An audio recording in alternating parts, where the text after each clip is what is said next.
Yeah, see, it's live now. So, Yeah, yeah. It just came up on my what's YouTube. what's the channel? Oh no, I do the Facebook Live where I just make tracks, Okay, cool, cool. and then you know what I usually do now because I got called out for it. What's that? I make the beat first and then like I'll play it back because I'm trying to do it holding the phone with one hand. You know what Is you a got to big get is you got to get one of these things. This thing is awesome. I got it off of Amazon for like dirt cheap, and it's just like it clamps to the desk, and then you can kind of bend it however way, and it actually works really well. Like I was kind of skeptical about them, but this one works really well as long as you don't touch it, because if you touch it, it'll bounce all over the place.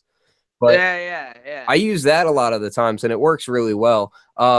So I'm gonna say this now so that people know later. I'm literally like, this is one of my extremely rare days off where I don't really have any projects that I have to do right now. Like I have some things that I'm working on, but like I don't have to have anything done like tomorrow, which is awesome.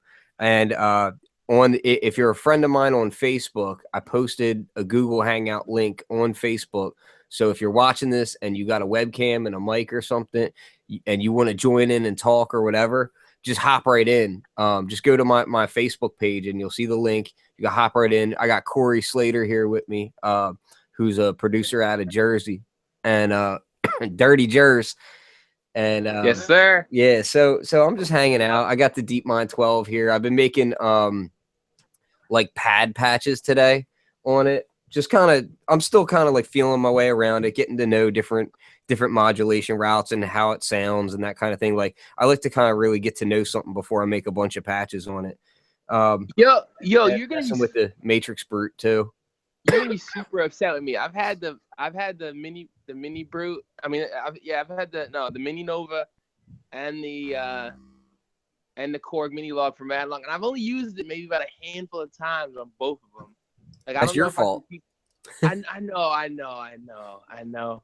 And both of them were your suggestion too. And when I first got them, I was like, yo, I felt super powerful.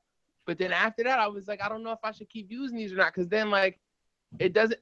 It kind of works with my setup, but it kind of doesn't. So it's just like I don't know, like you know what I mean? Like, You gotta find a workflow that works for you, because at the end of the day, it doesn't matter whether it's hardware or software or what. I mean, you can make dope sounds with everything, but at the end of the day, it comes down to what workflow gets you inspired to actually put something down and record something. You know what I mean? Like, oh, no doubt. Yeah. It's just, you know what I hate about it? I hate having to hook everything up and then having to run it through the DAW first and then bring it into, because I usually chop things up. yeah, like, and I think that's a major part of it, man. Like for me, like I just recently installed the Claret 8 Pre X in my setup. And part of the reason why I went with the Claret 8 Pre X is, one, I don't really use the universal audio plugin. So like an Apollo didn't make sense to pay the extra money for it. The latency on it's crazy low, but it's got 2 ADAT in and 2 ADAT out. So I can have like crazy amounts of inputs on it. So if I just want to punch stuff up, I can do it pretty easy on that thing. But yeah, at the end of the day, what I find is for sound design, yeah, I use all this stuff. But when I'm just making a beat or like making music, whatever, like if I'm just working on a project, a lot of the times, I'll use the sample packs, or like I multi-sample a lot of my instruments and that kind of stuff. I'll tend to use a lot more software when I'm just making music, because Yeah. the audio quality is already there, because most of that stuff I've sampled myself. And two, it's like it's so much more immediate, and saving is so much easier. Like I come from using the MPC with like the Triton and a few other things, and it's like you had to save on each individual piece of hardware and all that, and that stuff was like That's what I thought. And that's what I that kind of ruined thought. me. Like I That's what hated I doing kind of that. thought. That's what I kind of thought having the MPC was with the software. Like it was gonna be, because like every video I saw with the MPC and like all this new stuff, it was like, yo, even if you have hardware, it'll save the sounds and blah blah blah blah blah. And I'm like, it's not doing it or whatever. And I'm Well, like, when I yo, do that, I mean, I just resample. Even if I am using my hardware, like it's all audio. Like I'll just sync like if I'm using Machine as like a scratch pad, I'll just sync sample into that. And then if it's something else, like if I really need to save the patch, you know, I'll save the patch, but that's rare. Like I'd say probably 90% of the time, like I'll create a new patch or something and then I'll never use that patch again. Like it'll be for that specific song saved and it's there it is. You know what I mean? But if I'm a lot of times I'll multi-sample it too just to have it. You know what I mean? But it's different for certain things because like for instance, if I'm making a patch on the DeepMind 12 and I've got all these effects modulations going on and LFOs going crazy, that stuff doesn't really translate to a multi-sampled patch. Like you have to do the LFOs and the effects and all that inside the software as opposed to the raw sample because it doesn't really translate when you try to play it polyphonically or something, you know, or else you got to do like special time stretching and that sort of thing. And it just doesn't really work well when you're multi-sampling like that. So I prefer to like, you know, if there's a lot of modulations going on, I'd rather just play the part in and then sample the whole part and then keep that with my gear, you know? I hear you. So I've been buying a lot of packs myself. Yeah, I'm actually gonna set an audio path up right now. Let me think for a second how I want to do this. I think what I'm gonna do is I'm gonna run some drums through the Matrix Brute and sample them up because I've been kind of meaning to do that for a little bit. I'm gonna turn the Tempest on. I've been kind of making a bunch of new sounds in the Tempest lately, and but I wanna get some new saturation and filtering and whatnot to it. So because like the Tempest has some cool distortion and compression and the filtering is all right, but it's like once you start running it through other things, that's when it really comes alive. So first, what I want to do, I'm gonna use Machine as kind of like my host here. I wish I could minimize my window on my phone and then I could tell everybody on my Facebook to watch this. It's pretty dope. I got my boy over here playing my PS4, playing what are we playing over here? This is Watch Dogs 2. It's pretty dope. This is I spelled experiments wrong. I was texting Joe earlier and I spelled experiments wrong and it corrected it to excitements. Same thing. So what am I doing? Let's load this thing up. I should be using Live to be honest with you, but I'm just lazy. And when I get lazy, I use Machine. It's such an easy scratch pad. Like there's, you know, you could just sample into it so easy that's why I like using it. I had Machine for a little bit, and then I went to MPC. It's pretty dope. Yeah, I don't know. I'm on the fence as to whether or not I'm going to end up with the newer version of the MPCs. The either the Live or the MPC X or whatever. I'm kind of on the fence about it. Like part of me is like, I kind of feel like I won't use it enough to justify it. Because, you know, like if I'm like for the majority of the tasks that I would use that thing for, I'm usually in the studio, which means I can probably do it with Machine and Ableton and Studio One like way easier. So it's like stick to that. But the flip side is that you know, I've used MPCs so much. I like having hardware that's separate. Like even when I use my iPad, I bring my iPad down here a lot and I just hook it up to MIDI controllers and I use it as a separate sound source and it just works really well.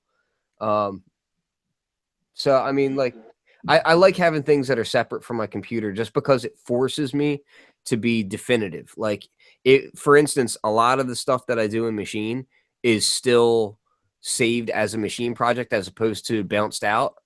And who knows when that stuff will change. Like I keep my old MacBooks and stuff like over here behind the camera. I've got like my turntable set up and I've got a 2008 MacBook Pro over there. Yeah. And I keep it like I'll never update it. Like it stays exactly as it was then. And it has like all my Machine from like 0.9 to like 1.8.2. Like all that stuff is on there. And I think I might have put Machine 2 on it, but I don't make any Machine 2 beats on that one. Like that one just stays as up to 1.8.2. And then this one over here stays as this. And then when I upgrade this MacBook, I'll probably just move it over there. And like, you know what I mean? Like I try to treat them almost like hardware, you know what I mean? Because I've got my 2000 XL and that thing is never going anywhere. Like, you know what I mean? Like I won't ever sell my 2000 XL and all my zip disks and everything are still there. Like, that's the thing though too. A lot of with the new software now, I think with the new MPC software, you can save all your your old programs from like your hardware. You can, but and you can, for the most part, you can do that into Machine too. Like you can convert your MPC kits and all that stuff into Machine, but it loses something, man. Like I've done it, and you know I did it even when I was messing with when I was testing the Renaissance before that came out. Like I was messing with that stuff, and I was like, I don't know, it's just it loses something to me. It's not quite the same. So it's like I need to keep it to what I made it on, and it needs to stay just like that. There's little like things that I just find that I don't know. It's weird. I still have, dude. I got jazz drives still. Like I got jazz drives, and I got You're a purist. Yeah. Well, to an extent, man. Like I am, and I'm not. Like I'm just anal about like old stuff that I made. So hey, what's going on, Steve? Hey, man, can you hear me? Yeah, I hear you, man. You're loud and clear. So Steve, for everybody that's watching, Steve just joined. I'm gonna show him up right here. He's the guy who made this big giant awesomeness, this pack of awesome sauce with that beautiful logo on it. Oh. Hey, so what's up, man? How you doing? Good. Yeah, I'm in the shop making Mike's case, working on it today. Oh yeah, man. Mike Forrest is gonna have an awesome case, man, and I know he's pretty happy about that. So, you know that thing. Before we get Steve in here, yo, Ken, how you feel about the new Run the Jewels album? Have you heard it yet? I've only got a chance to listen to a little bit. I haven't really had a chance to go all in on it yet, which I kind of don't want to listen to it yet. I don't want to listen to it until I have time to really sit down. Like I like the first time I listen to any album, I like to listen to the whole album straight through. I'm that dude that likes to like read liner notes as I'm listening to an album. So I'm kind of waiting for a chance. Like I might even do a little bit of it tonight, but I have a feeling it'll probably be like later on in the week. I'll probably just sit down and like really listen to it. Did they say when the vinyl's dropping? Because I gotta get that on vinyl, and I gotta get the new Nine Inch Nails stuff too. And they remastered some of their older albums too, which I really want. Like I'm a huge Nine Inch Nails fan too. So which if you're a Run the Jewels fan, you should probably like Nine Inch Nails too. Like even if you're not into industrial music, even if you're just a hip hop head that likes Run the Jewels, you should really listen to some production work by Trent Reznor, because LP and Trent Reznor's production work is so similar. Like they really go hand in hand. So yeah, like I have this weird production fetish where like some days I want to be Swiss Beats, some days I want to be Madlib, and then other days I want to be like LP, and it's really weird. It's really weird depending on the day. I try to make sure that I don't ever sound like those guys, because I like them so much that I don't want to tread like I don't like emulating dudes that I like, because it makes me feel like a hack. Yeah, I try to steer away from that kind of stuff. Like I refuse to make beats that are chopped the way like DJ Premier does, because I love DJ Premier so much, and I'm like, I will never chop like these horn samples that way or those stabs that way, just because I'm like, as much as I love that music, I don't want to be like a cheap imitation of somebody else, you know? Hey man, I hate it. It's so hard though, because it's such a good feeling. Yeah, I mean that's why when I work on albums, man, like I like when I'm working on a hip hop album, I don't listen to hip hop for like a year. Like it'll seriously go on like I'll listen to like old stuff that I know, but I won't listen to anything new. Like I'll go back and listen to like Tribe and, you know, Beasties and Ultramagnetic MCs and BDP and that kind of stuff, but I won't listen to anything like too current, because I don't want it to over influence where I'm trying to be at. Like a lot of times when I make records, like I like to kind of I like to envision that the world stopped at my favorite point in music, and then like whatever happened in pop music never happened. And then like there was like this skew that like went in an alternate dimension, and that this is where music should be now. You know what I mean? So like that's kind of where I like to come from whenever I'm making music. I'm like, okay, well, this is my favorite style of music.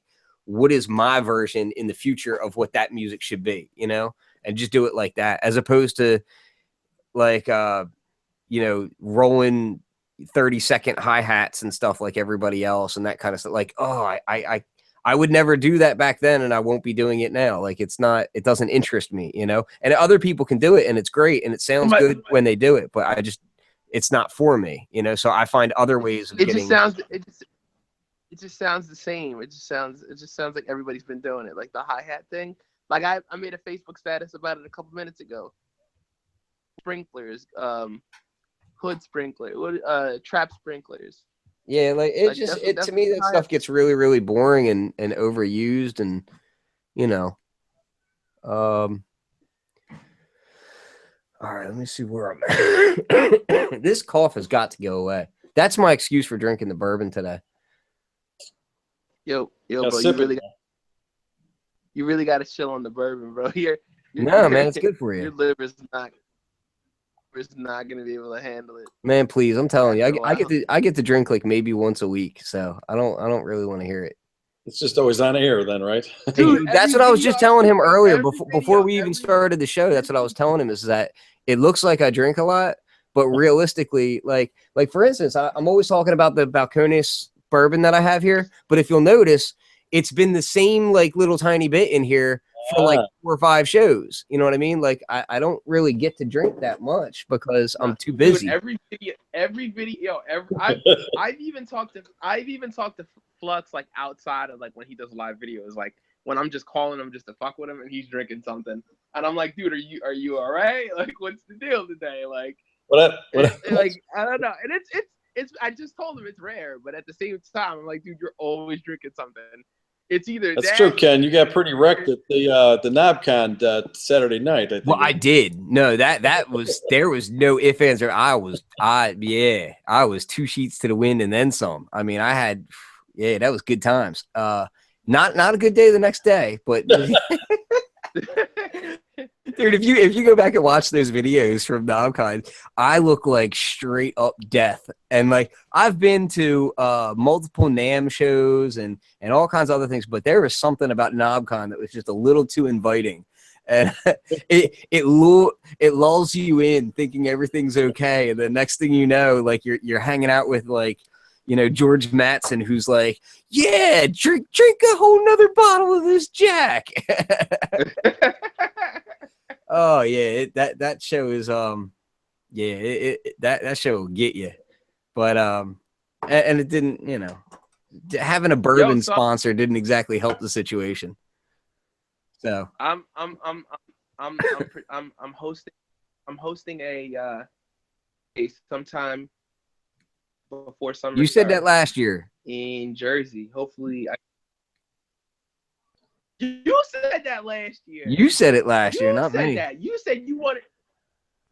I'm not hosting nothing in Jersey. I don't go over that bridge. Hey, I'm just telling you I'm thinking about doing it. I didn't say I was inviting you because I know you're a busy man. All right. See, this is how you know I've been in sound design mode for way too long, because like I have to like trace out my cables to figure out why my machine controller is not connecting right now. Yeah. It's either that or it's because Steve, I can't ask this man to come to Jersey anyway. Every time I ask him to, he's always doing something anyway. Like, every time I go to Jersey, something bad happens, man. Now, I did go to Jersey like a little while back, and that was okay because I went to my buddy Mitch's house, and I met with Muff Wiggler Mike and a few other heads. Sam Botstein was there, and I came back with a bunch of. Yeah, it's not like me and you don't even live that far. You're like 20 minutes from me. Yeah, well, like, you know. Not even. Yeah, but then I'd also have to associate with you, and that's scary. Dude, you already associate with me. Oh man. You already associate with me. What is going on with my controller? Steve, Steve, this guy this guy, I told him, like, the first day we met, I told this guy, like, I had a disability. I was showing him, like, I have to wear, like, braces and stuff. And he's telling me, he's like, yo, man, it'd be mad cool if you got those bronze. I was like, what? Like, who gets this shit bronze? And now I'm really thinking about it now. Now I'm like, yeah, I really want to do it. I really want to. Oh wait, was it Burberry? Wait, what did we want to dip into it? The one year we wanted to do it. Oh yeah. We were gonna do like the print on it, man. Yeah, just like, have it. Oh man, we were gonna put like Chanel colors or something. You're like, yo man, titanium. Because they got like this paint. Like, they got this paint that you could dip in, and like the pattern like sticks all around it. You know what I'm talking about? And I was like, dude, get them dip with that. And then we did the carbon fiber joints. First, you got to put first they're made out of plastic, like this hard metal plastic. And he's like, "Yo, man, after you get that done, you got to put the stuff over it." I'm like, "Oh, but I don't know, man." I'm telling you, man. I have no idea. Carbon fiber leg braces. I thought you were going to tell me make them neon green. Yeah, well, you know, if I ever lose control of my limbs, that's what I'm doing. You heard it here first. Yeah, just for people watching, Flux, I'm in the shop with the neon green sign, the walls here. Oh, see, that's what I'm talking about.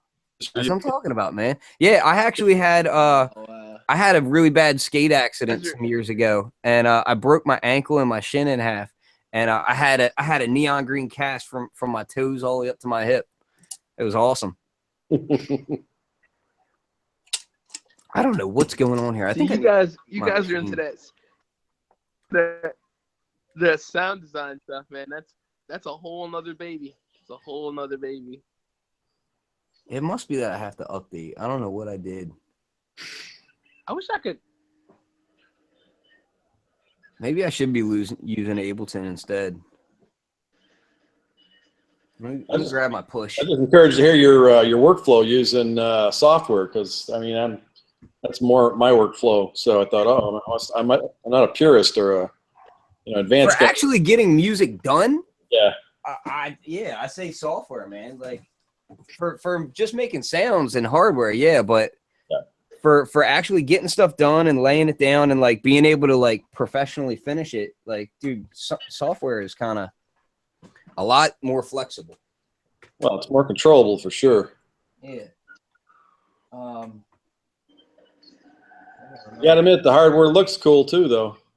But you know what? I will say this: when I use software, I always have a nice hardware controller to go with it, be it like push or machine or even like the fader port and stuff like that for Studio One.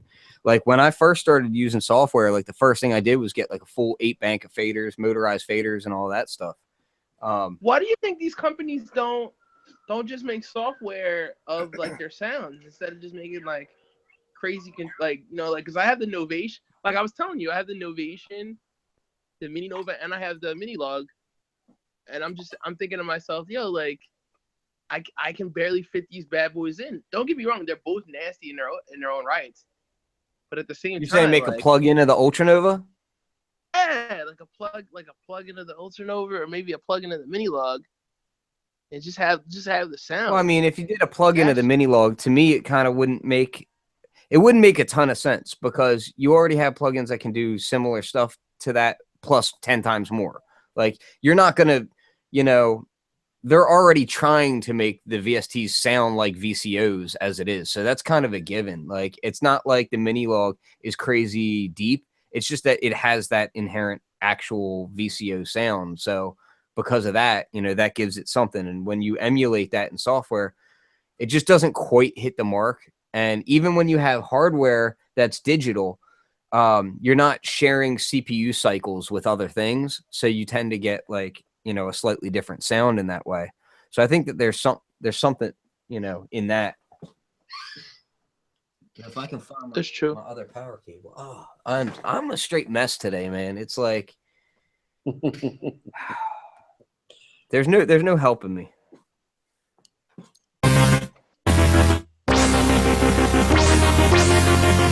I'm working on some new patches for the Matrix Brute too. So Santa bring you anything? Yo, I saw your video on the Behringer, and I thought that was pretty dope. Yeah, this guy. Yeah. And of course this thing force quit all.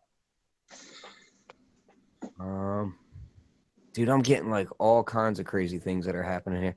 Hey, what's up, Roy? What you doing here, mate? Just so you Oh call. man, long time no talk, man. Yeah, I know. I just checked it. It said the 2nd of February, 2015. Yeah, that's ridiculous, man. What's up with your That's camera terrible. angle? How There you are. By the way, you doing, bro? to you, gentlemen. You good? You good? What'd you say, Corey? Merry Christmas to you, gentlemen. By the way. Yeah, to all of y'all. Oh yeah. There's Roy. Roy just had what's going on with your studio setup now, man? Right, it's a bit dusty, but I'll do a quick tour. If it's all good. Yeah, because I know you I'm on the iPad. kind of so expanded. you can hear me there? Oh yeah. Yeah. I'll just do that. I'll just do that. Good Lord, man. I You got know. enough screens? Yeah, Yeah, he got fine. my studio looking like romper room and shit. There. That's the center. And What's up with the you gotta angle it down. down. Yeah, there we are. There's the Okay. good stuff. Down a little bit more. I want to see the desk. You want to see the He desk? said I want to. He said I want to see the desk. Yeah, he's got some choice bits of kid in there, man, for real. Yeah, there you go.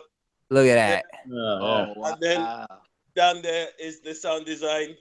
Yeah. Oh, I dug up my Casio the other day. Move your hand out the way. What's wrong with you? Yo, there's no. There we are. Flux. There's no way he uses all of Oh, no, You I got do. the SA20? uses all of that. I do.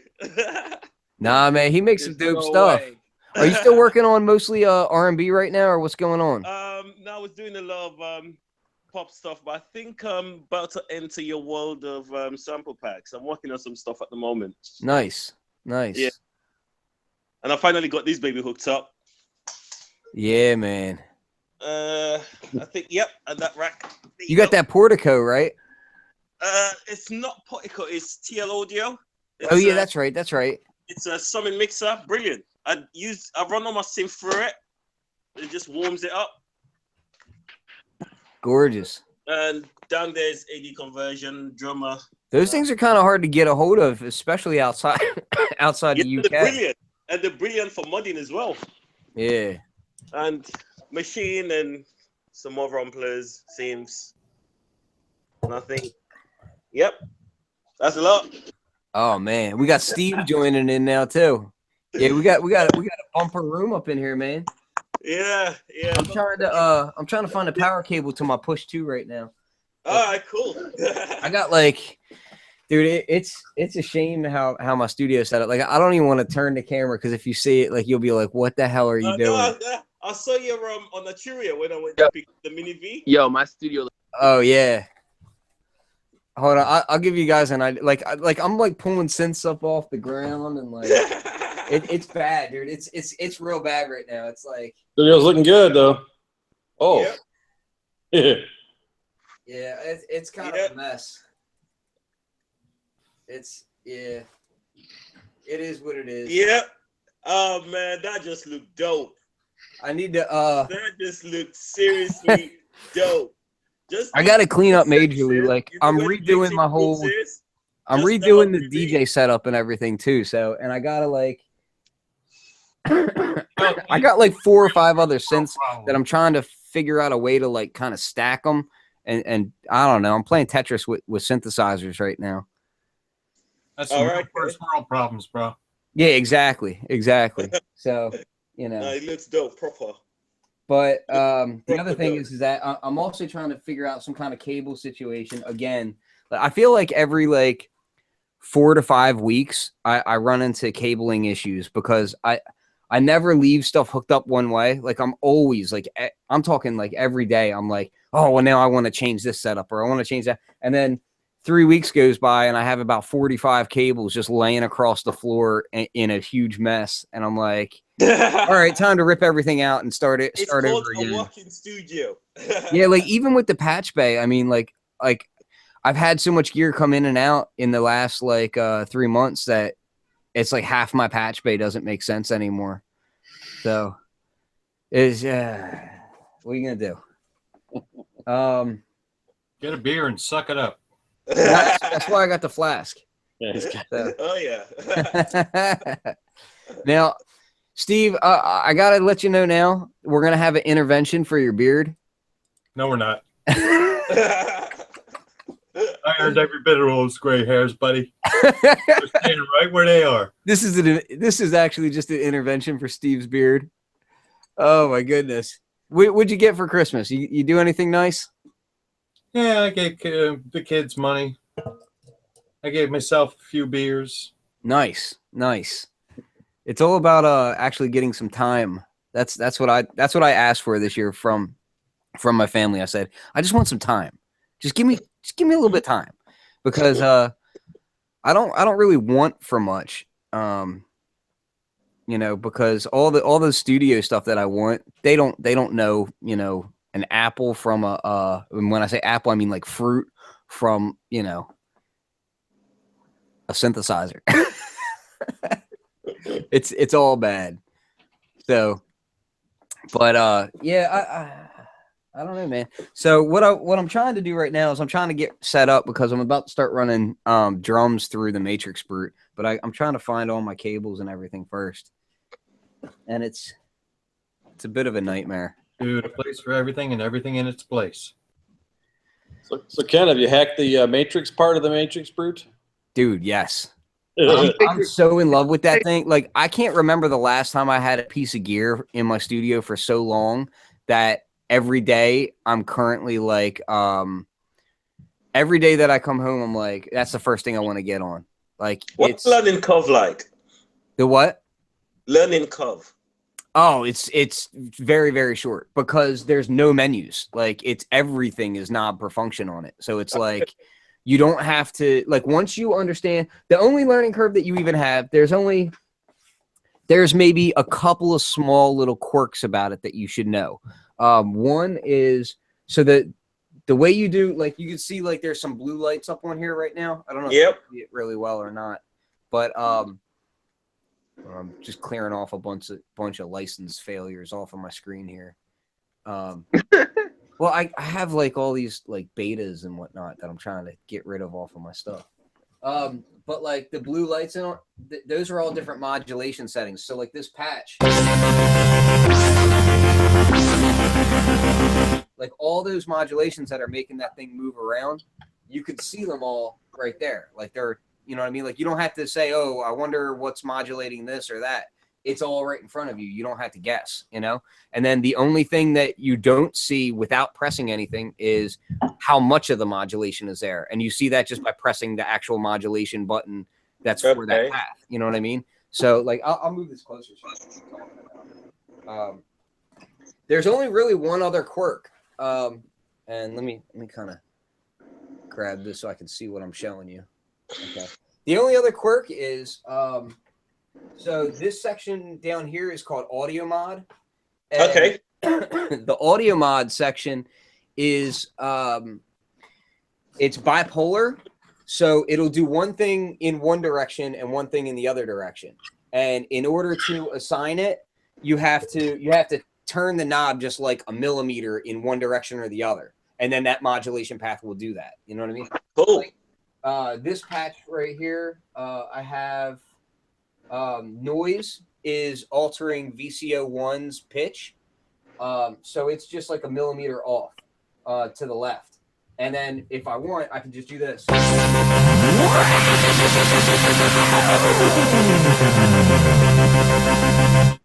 You see? Like that sounds like a Doctor Who patch. Yeah. We're big Whovians at my house.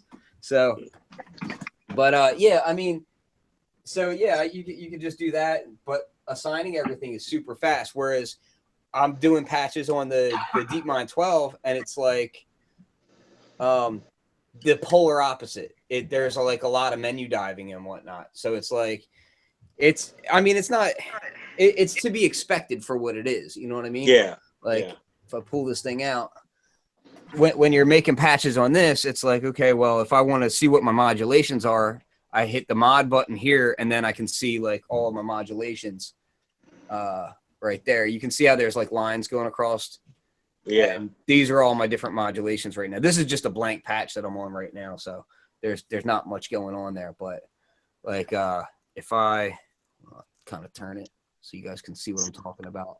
But like if I wanted to say have pitch of oscillator 2 to LFO 2, you know, I can really just kind of go to LFO 2, right? And then I can assign however much of that I want. Let's say I just want plus 24. All right.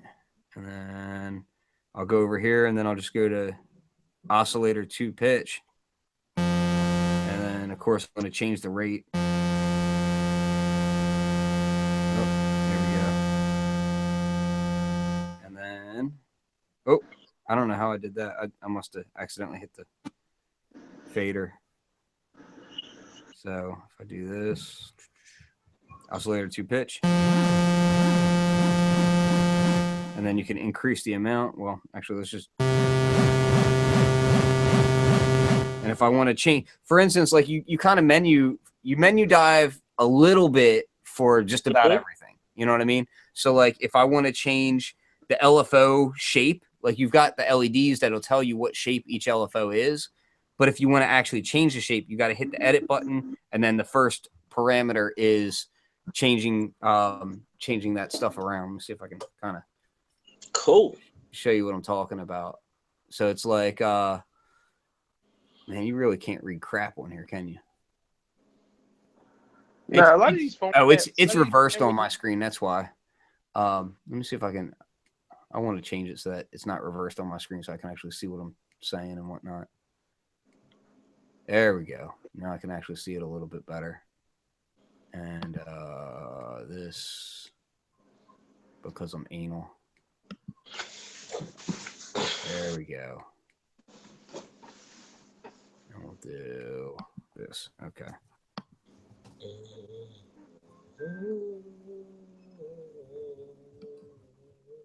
Okay, there we go. That makes me feel better. But anyway, yeah, so like if I want to change the LFO shape, the first parameter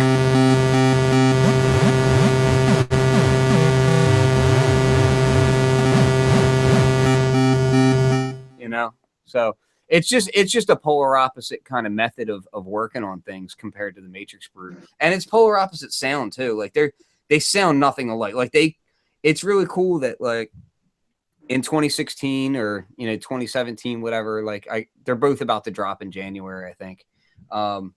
It's just cool that like two synths of such polar opposite mentality are dropping, right then, like it's kind of weird because I really just don't see them competing with each other in any way because they're so different. Hey, Ken. What's that? It's the same as 30 years ago when it was Moog versus Buchla. Yeah. I mean, and it's kind of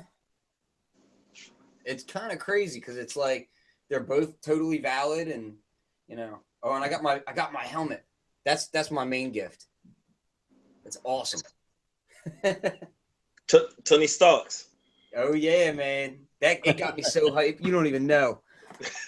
I'm a big comic nerd, so like yo, Rogue One was pretty good, gentlemen, but I fell asleep through most of it. I haven't had a chance to see it yet. I've been a little too busy, man. I'm going tonight. I fell asleep through most of it. It may happen. I ate a lot of. Don't eat a lot of food. Don't eat a lot of food and then go see the movie. You'll pass out, man. I passed out during that. Wow, that's brilliant. That's brilliant. It's brilliant. Yeah, it's. There we go. Yeah. Oh wow! Yo, how much did that cost? I want that for myself. That's so dope. Yeah. It's like that, and I will wear it. I so don't care. I'm like that, and I got a heated hoodie, so I can turn this on. Who said? Does it have a heads-up display on the inside? Yes. Sir. No, it lights up on the inside, and it's got all kinds of sounds and whatnot. The holographic interface to the Matrix Brute there. Yeah. Hold on. Check this out. You see if I turn this off. Ken in his natural habitat. Don't feed the Ken. Now wait, does the helmet lift up in the air, like lift up when you hit a It's a button? separate plate, so I can like you can take it off, and then it's magnetic. Ah. Where's it at? Hold on. I can't see. I don't know what I'm doing. Still getting used to it, man. I don't know. My wife does it better than I do. There it is.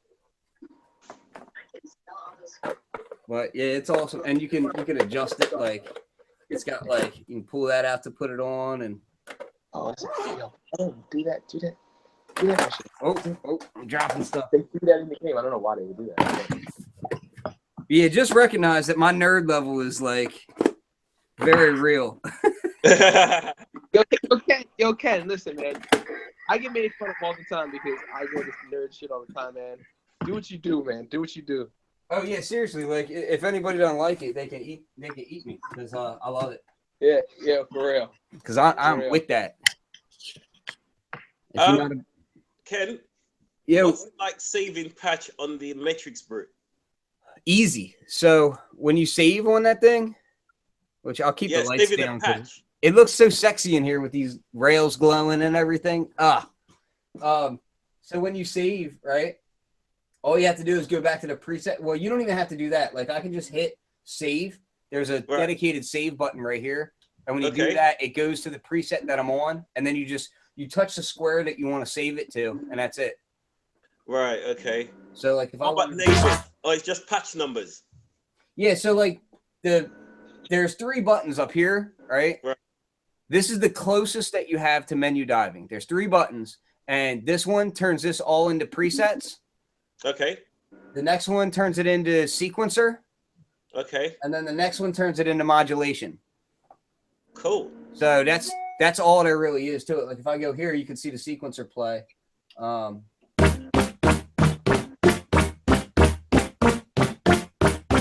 then these buttons over here control it. So and you can do like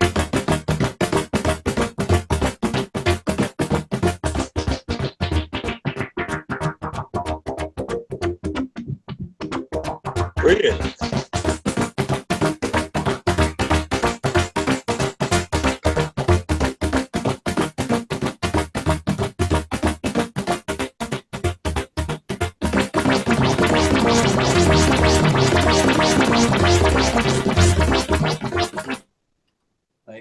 dude, it's got such a huge sound too. It's like the thing is immense, you know?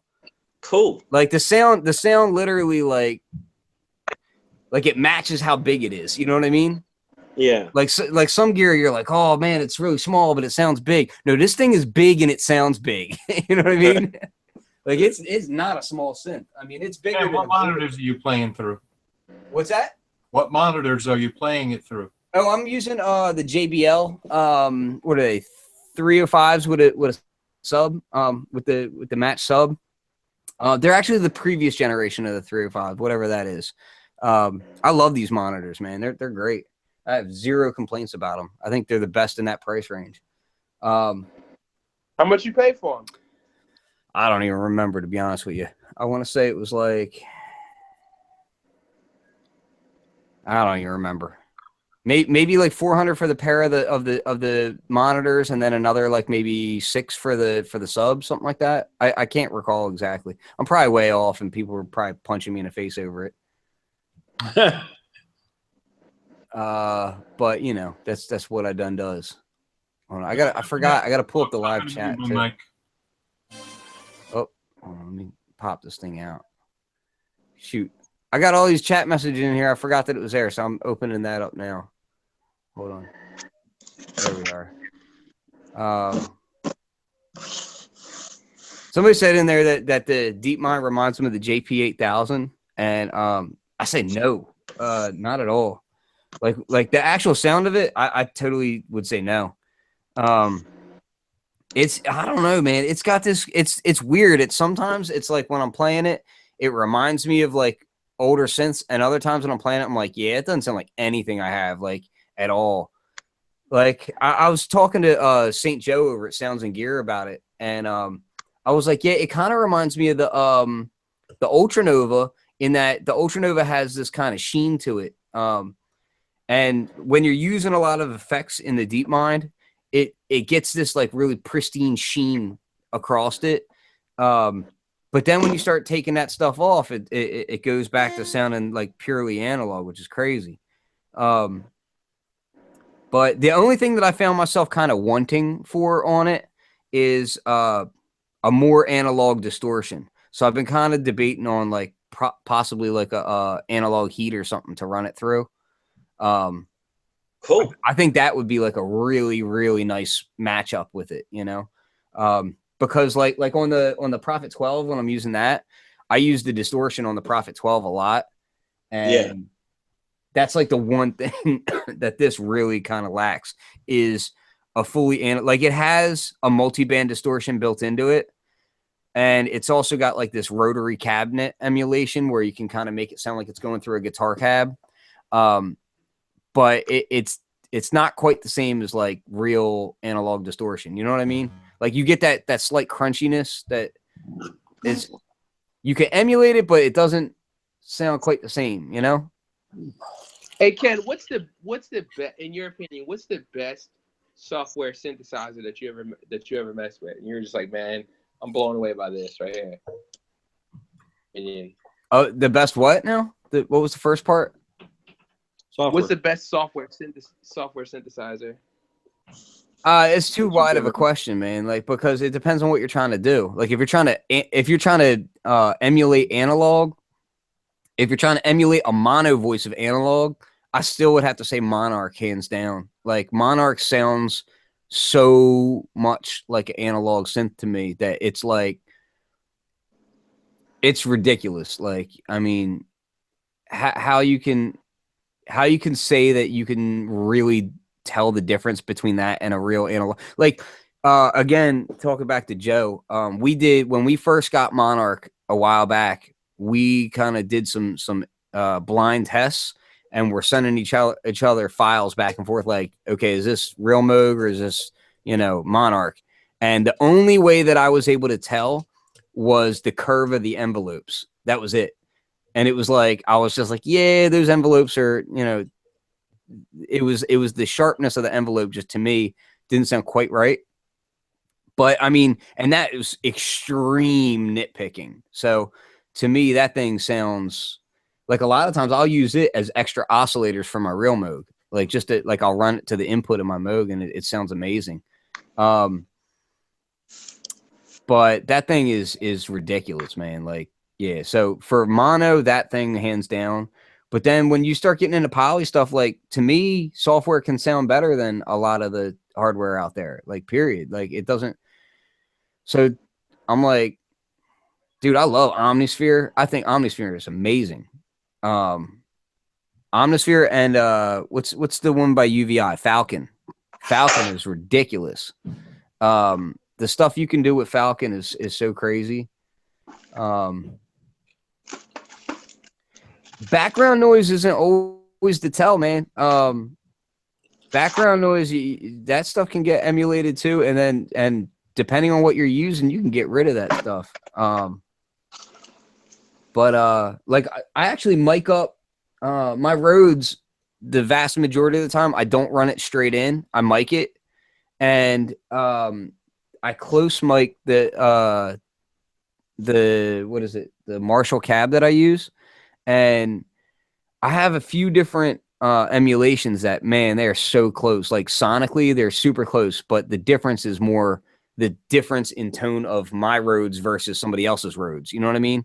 Like, they're just very different. Like, my Rhodes has a very what's the word? It barks. Like, I got like it almost gets Wurlitzer kind of bark to it. And my key clack is really heavy on mine. Like, I need to adjust the action on mine. But the new Arturia V collection, the mini Moog in that sounds fantastic. Like, it's been redone and it sounds really, really good. when you put it next to Monarch, they both sound excellent, but they sound like two totally different synthesizers. It's crazy. Like they sound almost like one is a mini Moog from like late 70s and one is a mini Moog from like late 80s or something, like, you know, or a Voyager or something. Like they sound very, very different to me. Hey, Ken. Yo. I got to bounce out. All right, Steve. I got to go hook up a VHS player to my dad's TV. That's good stuff right there, man. You got it. I got to remember how. You got to hack that thing into an audio tape delay. Yeah, there you go. There's some really cool DIY stuff out there you can find about that. Sample to vinyl. Yeah, Thanks, guys. See you later. All right, see you later, man. So I'm getting asked what model my Rhodes is. Mine is a MK2 stage 88, and I run it through the vast majority of the time it runs through a Vox head into a Marshall cab. Speaking of Rhodes, have you tried Keyscapes yet? I haven't. And as much as I would like to be perfectly honest with you, oh, it's only showing. Hold on, let me do this. Okay. As much as I would like to, I'm not. I can't justify it in any way, shape, or form. Even though I would love to use it inside Omnisphere, I think I'll probably end up getting. I haven't even upgraded to Omnisphere 2 yet. I'll probably do that soon. But I've been waiting to get some other projects done. And what I would probably do is I would probably put it on its own SSD drive and do it like that. But I think I may release some instruments for Omnisphere 2, which is why I might get Omnisphere 2. I'm planning on doing a whole host of new multi-sampled instruments, and I'm probably going to support UVI, Omnisphere 2, which the Omnisphere stuff is going to be a lot different than anything else, and then Contact and possibly Maze. I have and I have KT5.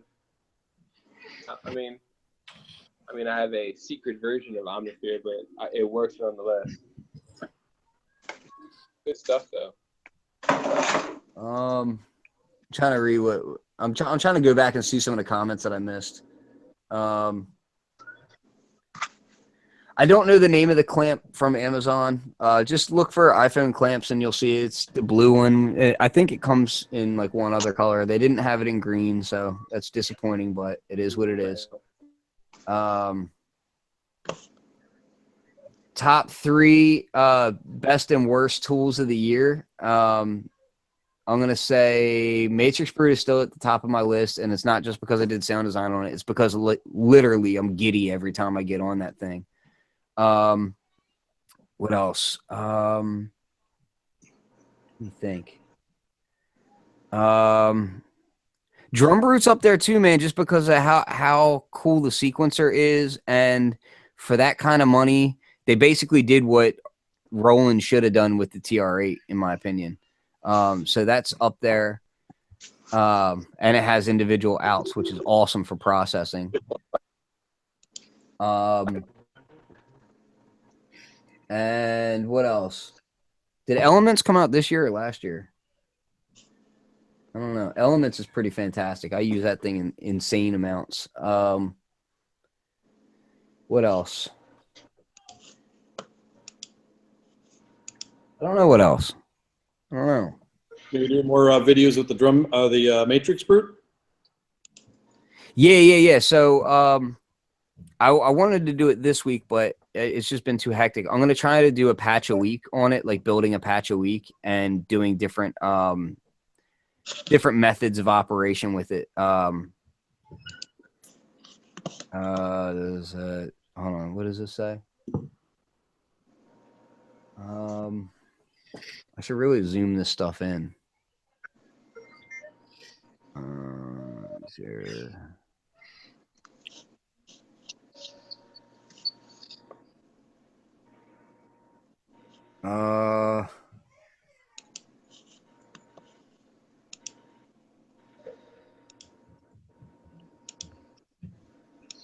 Yeah, I do know that they have a new update for Drum Brute. It's supposed to fix a few things. And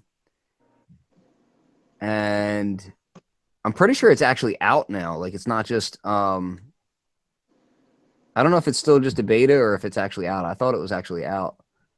In the machine, or what is it called? The MIDI something center, MIDI control center. And I know that they're working on one for Beat Step also. So keep an eye out for that. I don't know how soon that's going to be. Oh, there's another beta after that one. Okay, yeah. I don't have my Drum Brute yet. I'm hoping to have that here Thursday. So I did actually go ahead and get one because I liked it so much. I had a buddy of mine bring one by and I was playing with it and I was just like, yeah, this is too good to pass up. So and it's such a polar opposite from something like the Tempest. What's that? No, talking to my boy. He's playing yeah. some games. And I got the Rhythm Wolf and the Tomcat here. They're pretty meh. They don't really do it for me. Tomcat's interesting in its own right, but I just don't like the sequencers at all. I'm like the sequencer is very boring. Whereas on the Drum Brute, you got some cool ratcheting and then the random stuff. I use that stuff on the Beat Step Pro all the time. Like I've got if I do this and then I do this.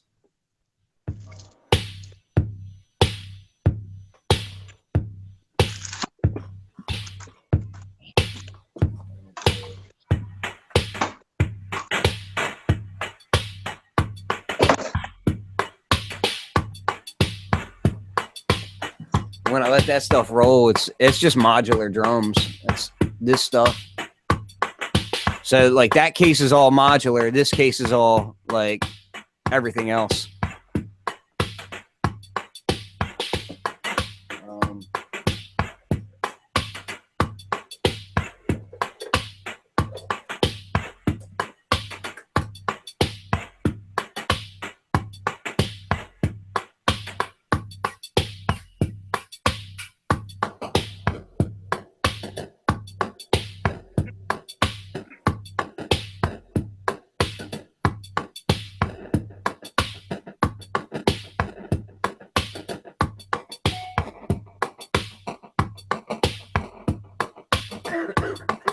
You know what? Maybe I'll do that. I'll do some I'm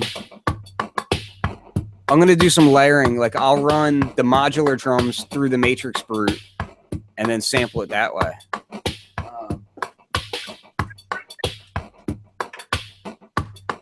we'll do it like this. I'm gonna do some parallel processing and whatnot too. Oh, so many cables. So what are y'all doing? Where's the party at? And if anybody else is friends with me on Facebook, go on Facebook and you can, if you go to my page, you can join the Hangout. I put the link up in there so you can just join straight from Facebook. I'm trying to just find more software synths to mess with since I have I have Omnisphere too, and I'm trying to get some more patches. Yeah.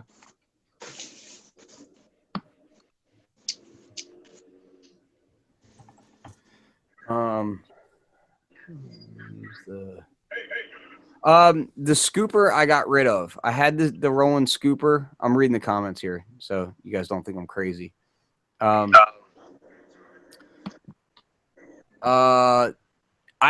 also messed with the Tens bar a good bit. I don't think I'll ever buy one. I didn't really like the build quality that much. It sounded cool. Sequencer's a little quirky, but I didn't really like the build quality for how expensive it was. But yeah, man, the scooper I got rid of because To be honest with you, it sounds too canned. It's like a canned effect every time you use it, and I don't like that at all. I mean, you can send a lot of cool modulations, but to me, it's just way too like it. So the glitches are patterns inside of it, kind of like an SP404, and it's just not my bag. Like if I'm doing glitches, I want the glitches to be like completely unique. You know what I mean? So Random. Yeah. So I use clouds for that same process. I use clouds with parasites in it, and that works amazing. I have two clouds in my system. I have one for my melodic setup, and then one that's in my drum case, and I use that.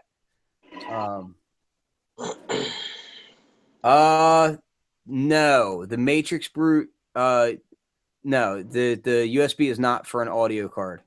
It's MIDI and control information, that stuff. Yeah. It's all analog output. So even the effects on it are analog. So it wouldn't make much sense to put a cheap ass set of converters in it. So let's see. I'm gonna do I'm dying. Audio input.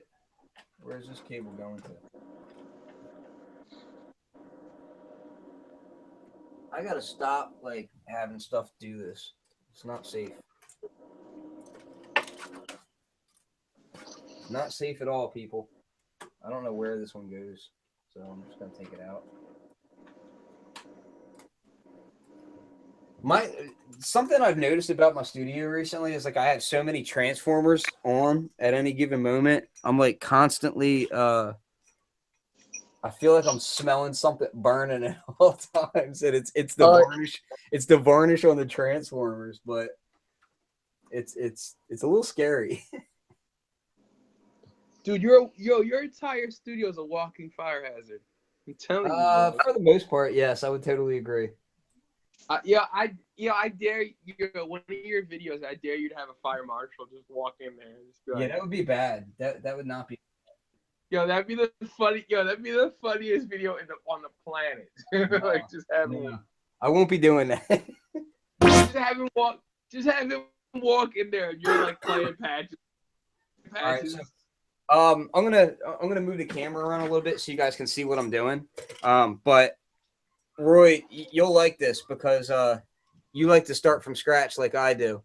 So I'll show you how easy it is to do a blank patch on this thing. All right. Oh. So right now, this button right here is the panel button, and it's lit, which means that whatever I'm doing, it's exactly how the panel is, right? If you take that off, you're using the preset, right? So, you know, I can move around to wherever, right? So, like, this is the preset.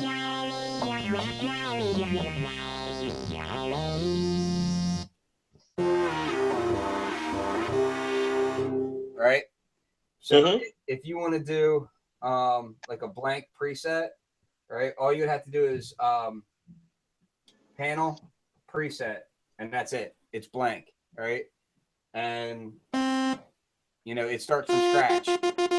But what I like to do personally is I always just keep it on panel because I like to know where everything is. You know what I mean?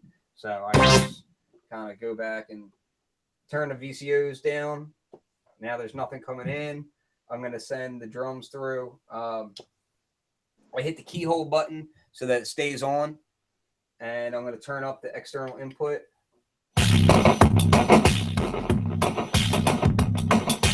And that's the modular drums right there. And then I can like...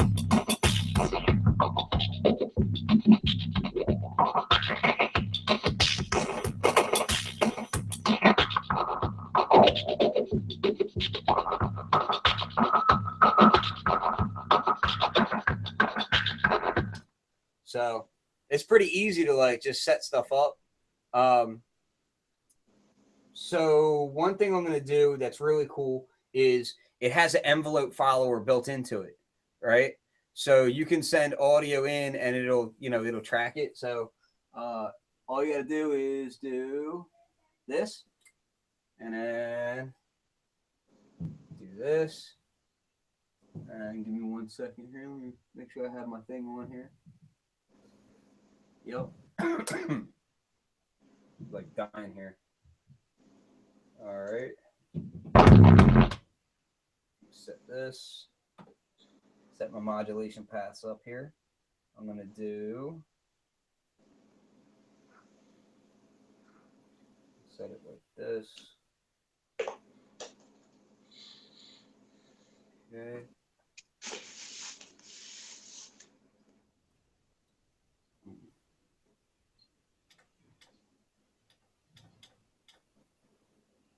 I'm making myself look like a liar right now because I don't remember what I changed. Take that out of here. That off. Okay. And my insert jack is out. And just down here. This is just.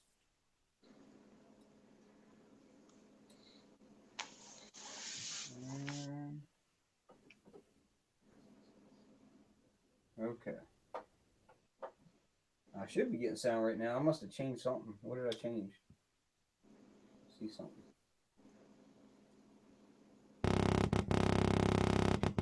There it is.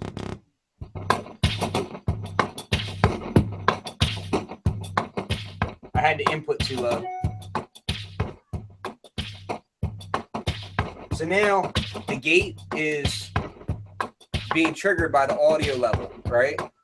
So I can make all the envelopes move from the drums. So it's kind of like analog heat, you know what I mean? You can make it all follow it.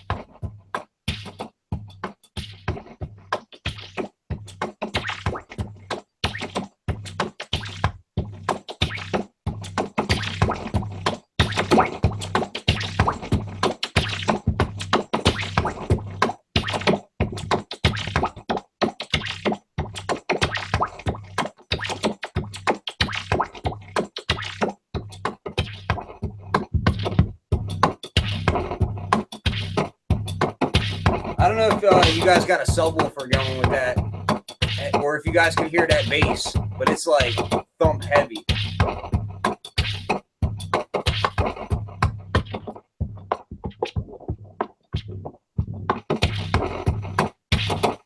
Bring this in.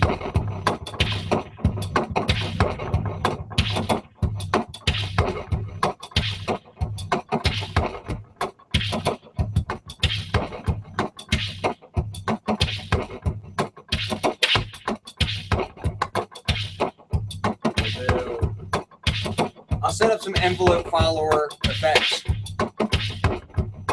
We'll do like,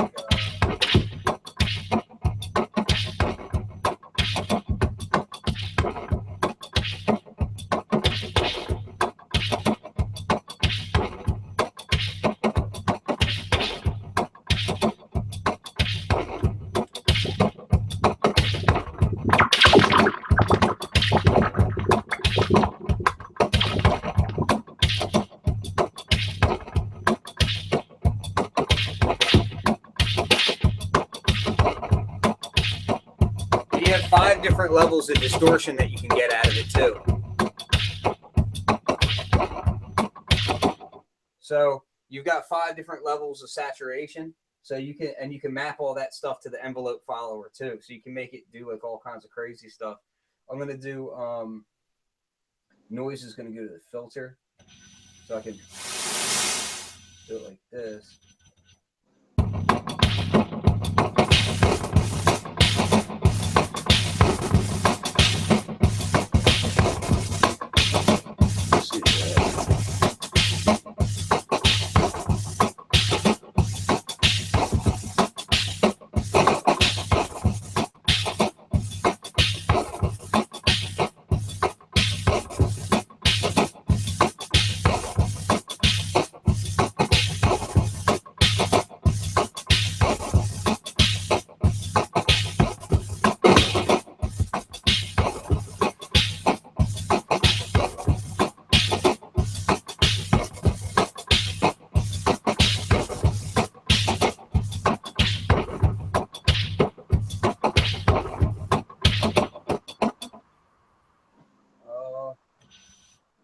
Let's add a synth into it.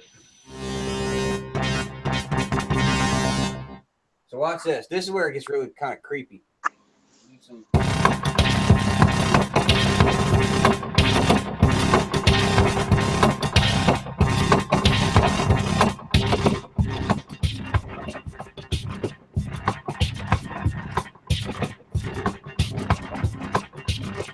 This is the kind of stuff that Arturia hasn't shown anybody in any of their videos. And I'm like, this is the stuff that needs to be shown.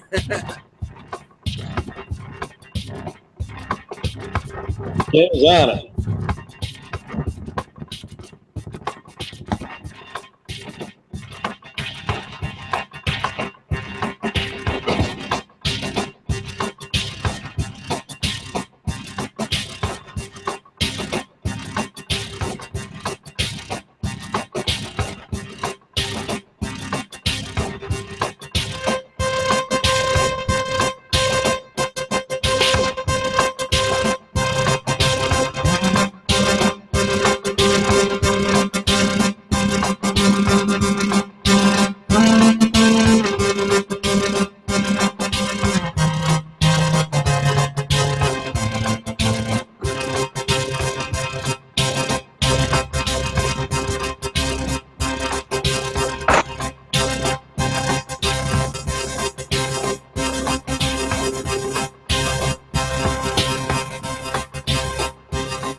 That's all just from envelope following. You know what I mean?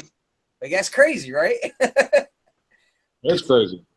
Dude, that's like, I mean, you don't see them showing any of those kinds of stuff in demos, you know?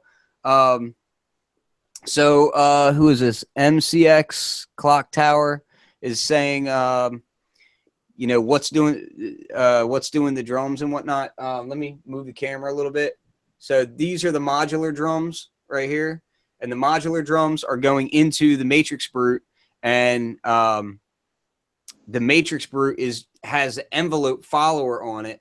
So the audio is going into the matrix brute, triggering the gate of the matrix brute, which is causing all the sound. So it's it's ridiculous, man. It's ridiculous. One day you just saw a desktop version, you know. A desktop version of this to me would make no sense, because it's huge. Like the desktop model would be huge. The desktop model of this would be bigger than most synths from like DSI. You know what I mean? So to me, it's like, no, you might as well just keep the damn keypad on there. I can't see it as a desktop model. I really can't. Who knows? Maybe they do it like just like stripped down or whatever, but like, I mean, really, that's what the mini brute, micro brute's for. Like, I can't see it, you know. Oh,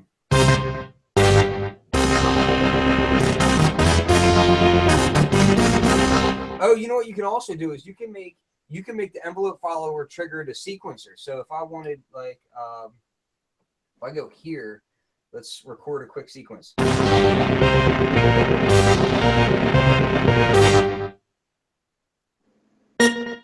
Do it like that, right?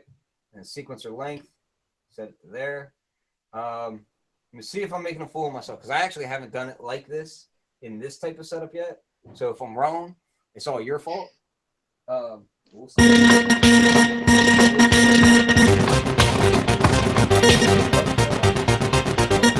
Hold on. You slow down. And we're going to make this thing. How am I going to do this? I know I can do it. Just got to remember how. probably in the modulation matrix somewhere. So we would do envelope follower to maybe, I would trigger sequencer on off from there. No, I can do it. That's one other thing is that the manual for this is not out yet. So I've been doing sound design and all this like flying free. You know, luckily I have access to the engineers and whatnot, which is cool. But you know, that's something that you should know about. Wow.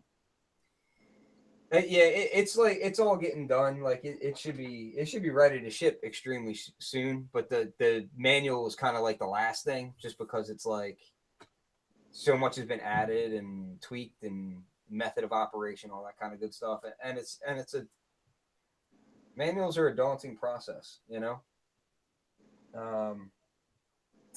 So I know I can link it that way. Good question. I know I can do this. I'm just trying to remember how. If I do it like this. No, that's not it. You know what? I think I know a way I could probably do it. This is gonna sound really like this. So I could just map. I could send a clock to it and sync it that way. But that's not really what I'm trying to do. I'm trying to do something a little bit more experimental. I want to have the envelope follower doing it. And because the envelopes aren't like just simply in time, like it's audio peaks, it's going to be really janky as far as how the notes come out. But what I'm going to do is I'm actually going to use the patch bay for it. So what I'm going to do is I'm going to send envelope follower out through one of these guys. I'm going to use a pulse width lane. So we'll do pulse width lane, send it like this. So that's envelope follower out. This is like highly experimental. Never been done on a matrix brute before, I guarantee you. So we're going to do pulse width out. Yeah, out here. I'm going to go to gate input. First, or no, not gate input. I'm going to go to sync input. This is going to make no damn sense. And really, I should set it to one step. I don't think it is yet. Yeah, I don't think it's on one step yet. Let me change that. That's the only thing that so far you actually have to use software for is switching the matrix brute from the sequencer sync from being one step, 24p. What's the other one? 48p or whatever. You know, that kind of stuff. So clock source sync. Yes. All right, we'll see if this works. I don't know what's going to happen here. It's going to be interesting nonetheless.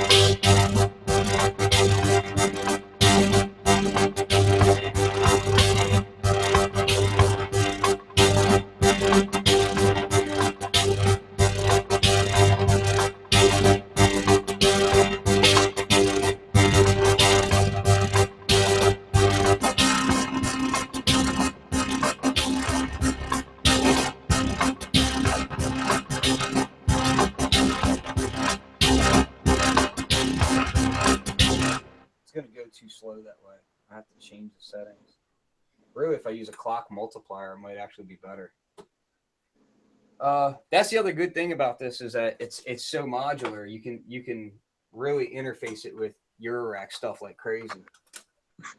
So we'll do pulse width. Pulse width into, I'm going to use a clock multiplier over here. I'm going to do this.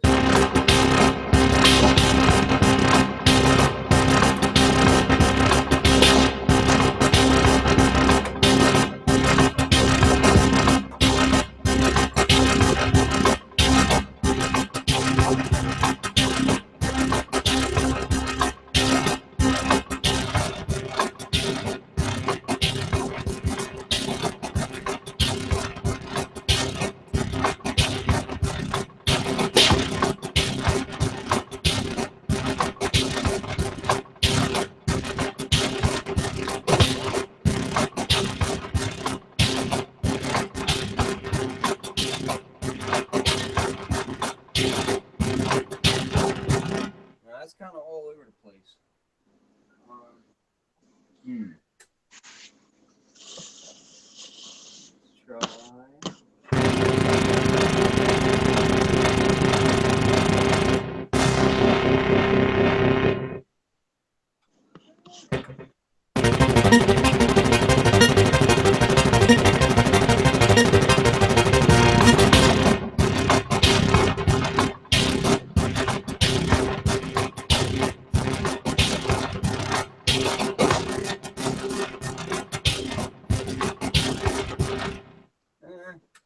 Let's not really working out so nice, but who knows?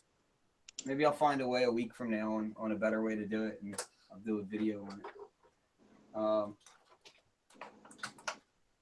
This thing is like, that's the thing about this thing. It's like, I can't remember last time I had a synth in my studio where it's like I've had this thing for months now, and it's like every time I come into my studio, it's the first thing I want to play with, you know? Yeah, and it makes amazing fart noises, like really, really nice ones. Let me see something here. Well, that's always important. It is, you know, like a lot of people these days are just, you know, they don't really know what they're looking for, but I'm telling you, they're looking for fart noises. So if you get the right fart noise for you, you'll be in heaven, you know?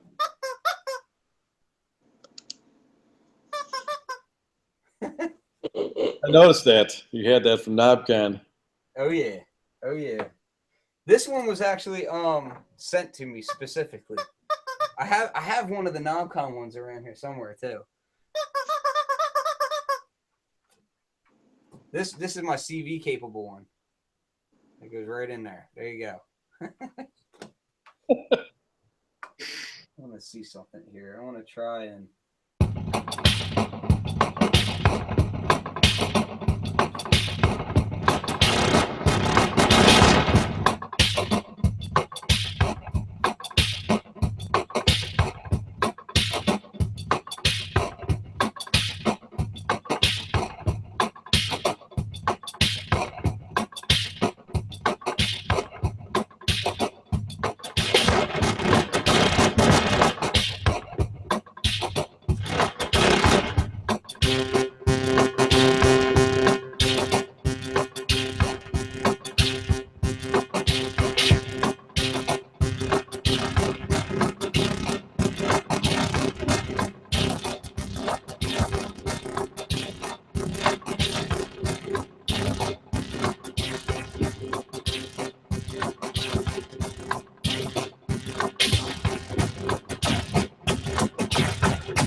So right now it's just an oscillator, and I'm going to use the envelope follower to adjust the pitch of the oscillator as well as the filters.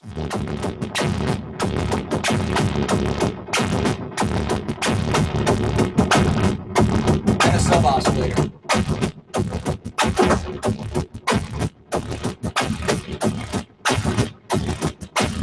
All right,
And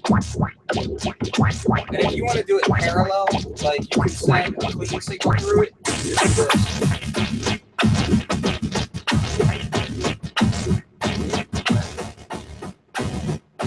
So if I wanted just the coming through, like I'll take some of the big crusher off of that snare or the hi-hat.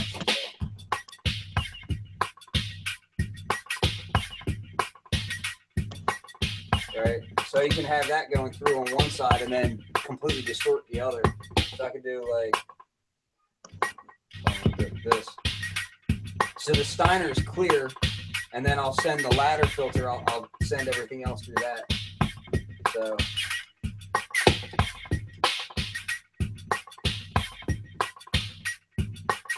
We'll do it like this.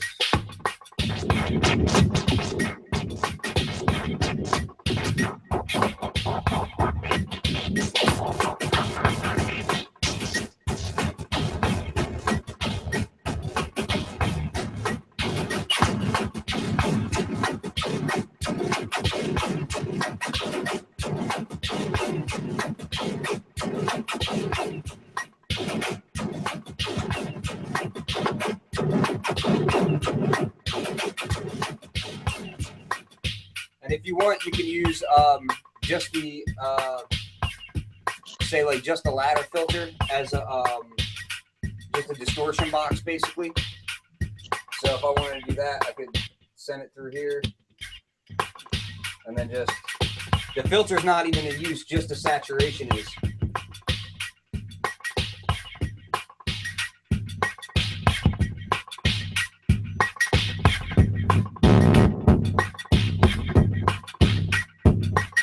If I take away the Steiner,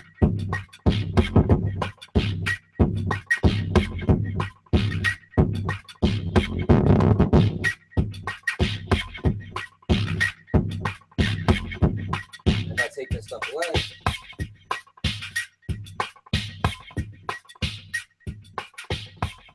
back to clear, you know.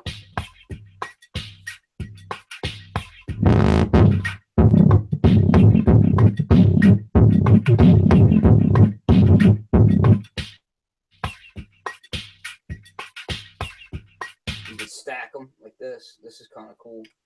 So you do it like this.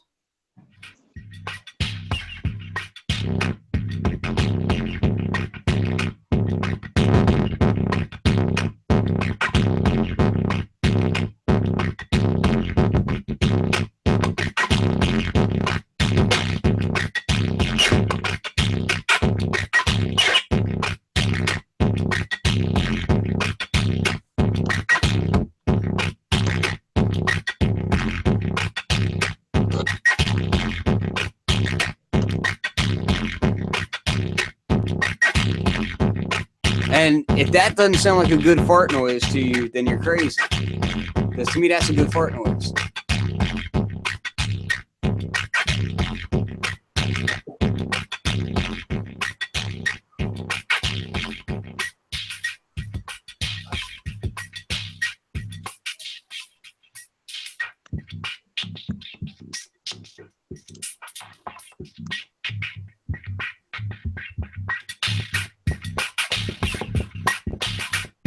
Was that one of your presets, fart noise? Hold on a second. What was that? I said, so is that one of your presets, fart noises? That's one of everybody's presets. if you're not making fart noises, you're not doing sound design right. That's how I feel about it. So somebody on here is saying he just bought two S3000 XLs.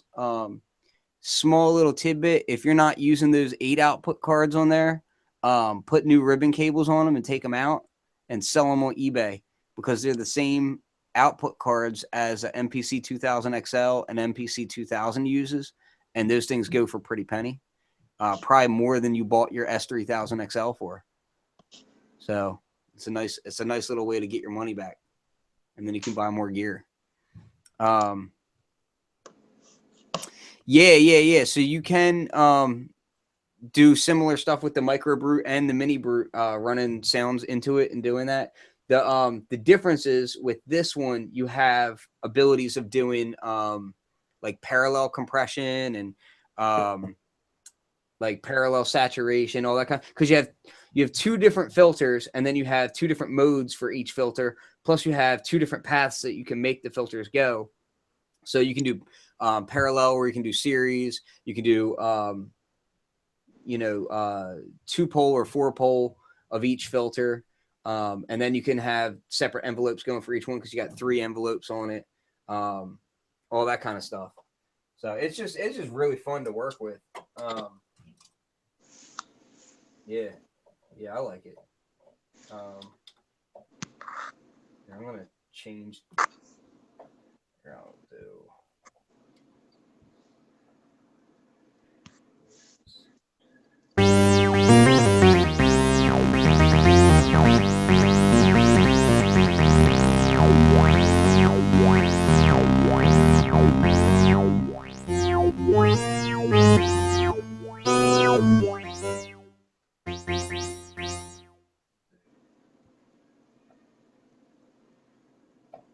So you want to do a quick sound comparison between the Matrix Brute and the DeepMind 12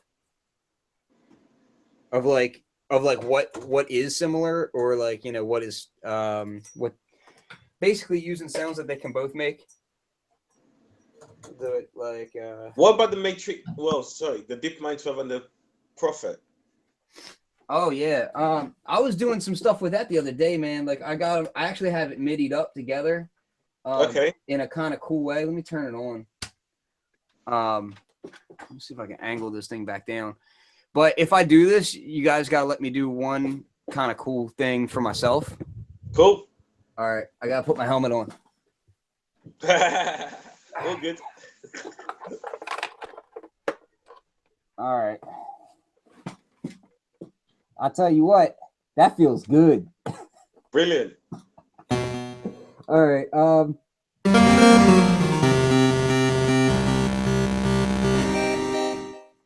right. So, and here I'll kind of. So awesome. Tony Starks. Dude, it's so badass. I so don't care. People can say whatever the hell they want, but at the end of the day, I got a Tony Stark's helmet, so they can eat me. You need the rest of the suit. Dude, I got the flask. That's pretty close.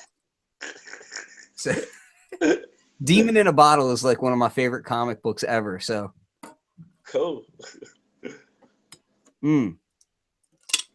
Oh, okay. So, and no, it can't be Iron Patriot, man. That's not acceptable. I wouldn't mind having Rescue in here. I'm with that. Robot Ladies. All right. So what I'm going to show you is let me do it like this first. I'm going to go to a blank patch on here. Setting up a blank patch on DeepMind 12 is really easy. Program and compare at the same time makes it a default patch. Oh. That's coming through the mix, right? All right. Let me make sure that the Prophet is as well. So I'm going to turn the volume down on the DeepMind and turn up the Prophet.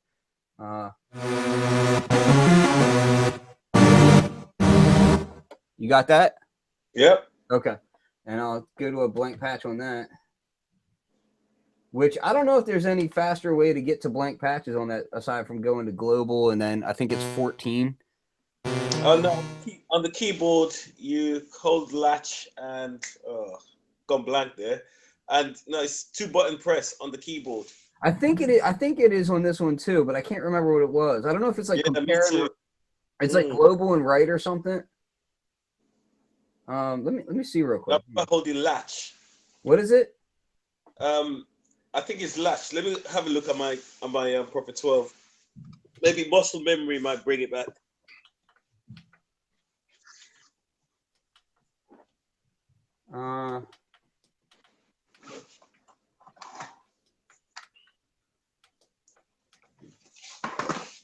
Nope. Okay. There's a dude that always rescue me on YouTube. I'm just gonna go to his page quickly.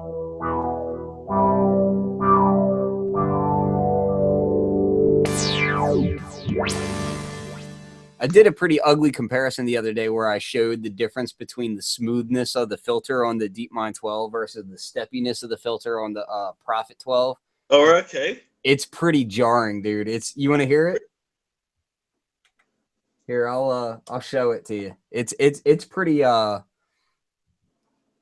you can't really deny it. You know what I mean? Let me see if I can kind of angle this a little bit better. So resonance up. Mm-hmm.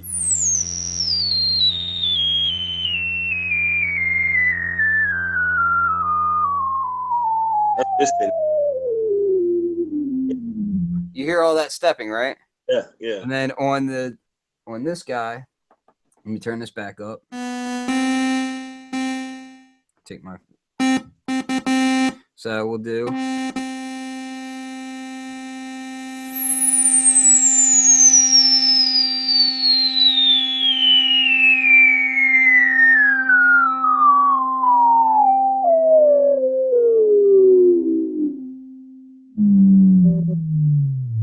Cool. Like my hand is more jerky than the filter is.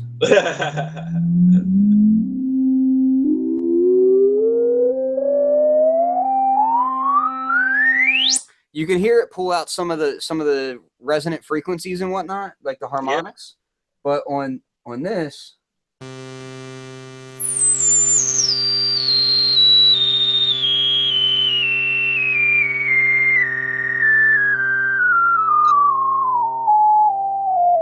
it's like those, you know, per semitone, which drives me insane.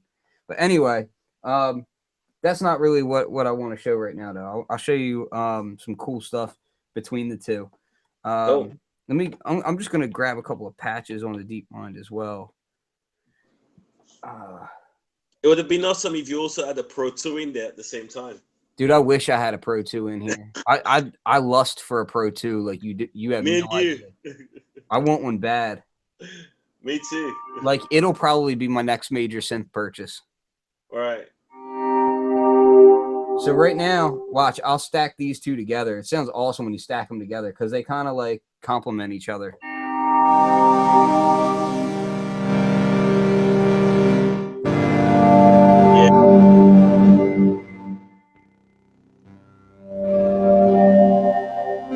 That's a sample pack right there. What's that? That's a sample pack right there. Oh yeah, for sure. Yeah, that's kind of why I'm making all new patches right now. Is I'm looking to do a interesting multi-sampled instrument, but I can't speak too much on it just yet as far as what I'm doing. But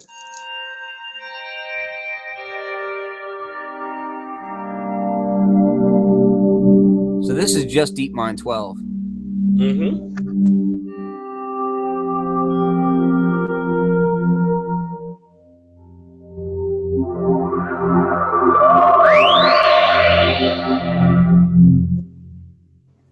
And then let's grab some patches off of the Prophet 12 so people can check. I know you have a Prophet 12, so you're like, eh.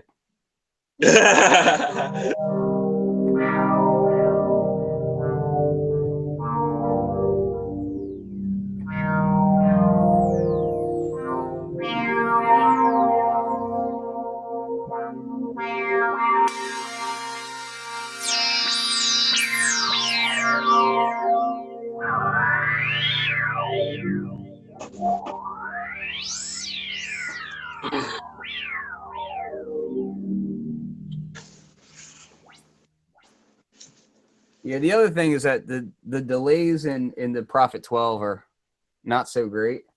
Yeah, yeah.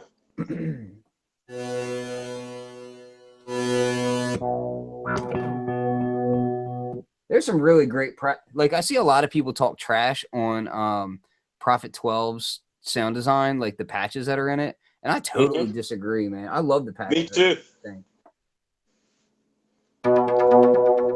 The question is all what you're looking for, I guess. I mean, it's got a good variety though, man. Mm-hmm. And I'm getting questions about whether or not I'll be at NAMM this year. I think I'm skipping NAMM this year. I just got way too much going on. I'm looking to move soon, so we've been renovating a house, and I just have a lot going on, so it's Yeah. probably not the best time of year for me to head out this year. I'll be there next year for sure, but this year I think I'm gonna skip. Corey, What's that? Corey will miss you. Yeah. I need to get out to Super Booth, man. Right. Yeah, Corey, Joe, who else? I think Mike Checkmate and a couple other people will probably be there. So I might be sending people in my proxy. I might get some dirt. Flux is everywhere. Oh yeah, I see all. This is what I'm gonna show you right here. This is what I think the deep mind misses.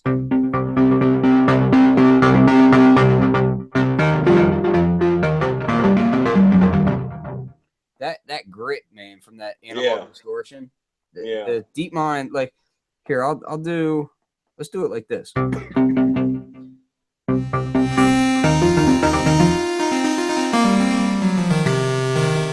So I'm gonna throw the really only way to get distortion on this thing is to use the digital effects. Okay. And what I'll do is I'm gonna throw the multi-band distortion on here so you guys can hear it.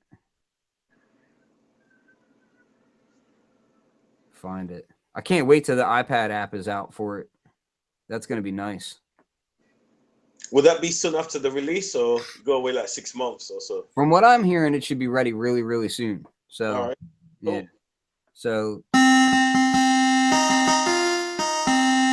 and I'm just going to bring a little bit of filtering on here. That way we can get that roundness. So let's turn,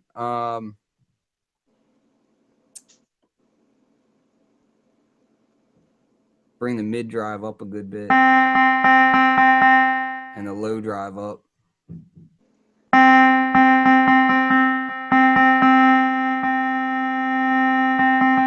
And then you can change different saturation types.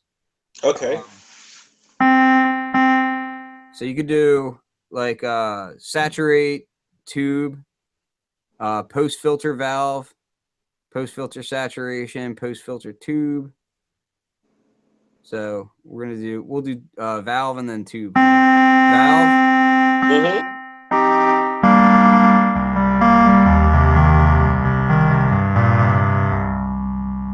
And then of course saturate.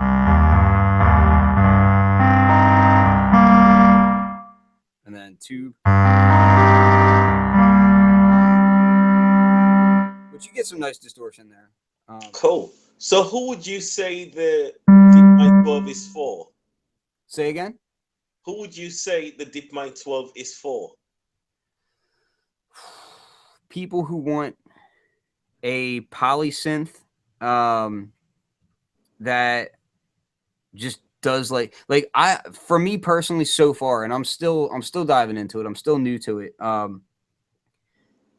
Lush pads, man. Lush pads all day long. Like so you got the Juno yeah. And it does you can do such trippy sounds with it, man. Like cool. it's really cool. And it sounds totally different from the Dave Smith stuff. It sounds totally different from the software stuff I have. It sounds totally different from the digital synths that I have. It's definitely got its own sound.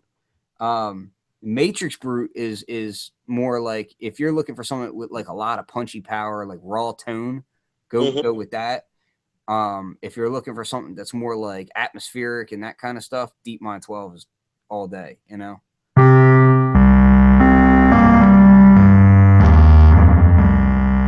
That sounds awesome. I don't know if you guys got a subwoofer, but I'm sitting in my studio and that's vibrating this place.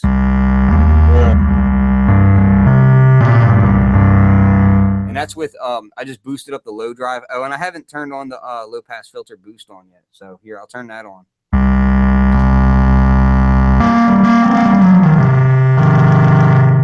Turn it down.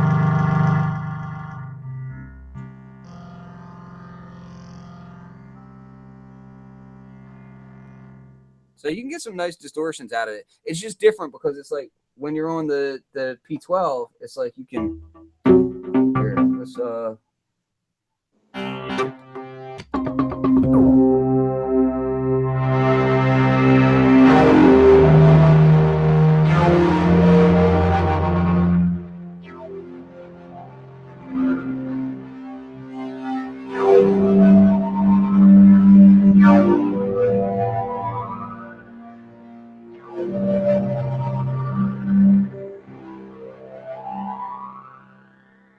It's got a very specific sound to it, you know. Like that character, the character of the Prophet 12 is awesome, you know. Like I might harp about stepping filters and this and that, but it's got a character that's definitely, yes, definitely. It's all its own, you know. I want to bring this up just because I really like my helmet. Put this thing on. Oh, this is so badass. It's so badass, dude. Cool. I'm telling you, man. That's the only way to live life is as Tony Stark. Unless you could be Batman. But he doesn't have as good at movies, so.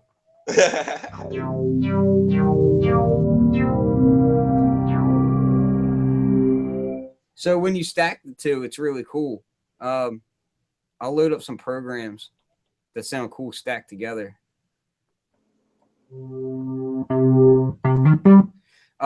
The other day I was doing some stuff with a patch that DivKid had done. And he did this patch where it's like a filter rise and it's delayed. So you hit the key and then it comes in real slow. And then I had a pluck patch on the Prophet 12. So the pluck patch hits first and then it rises into the deep. All right, okay, that's cool. Yeah, it's badass. Let's see.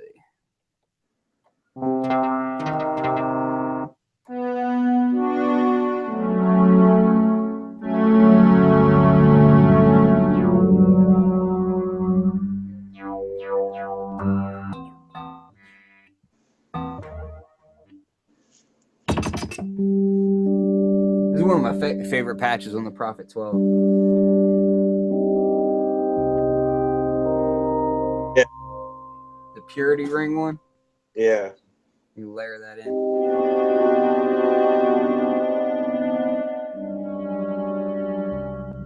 I think he uses a Prophet 8, to be honest. What's that? Purity ring.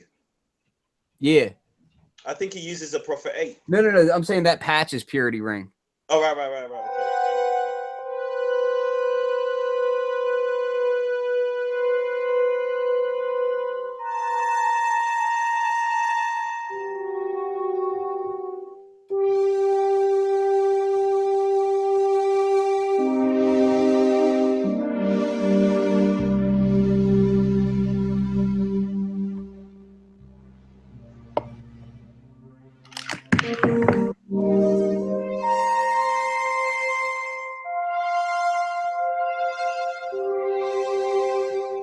Definitely cool when you stack the two together, you know? Oh.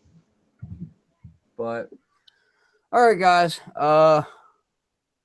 Yeah. So he says his sub's going crazy. It's 1:30 a.m.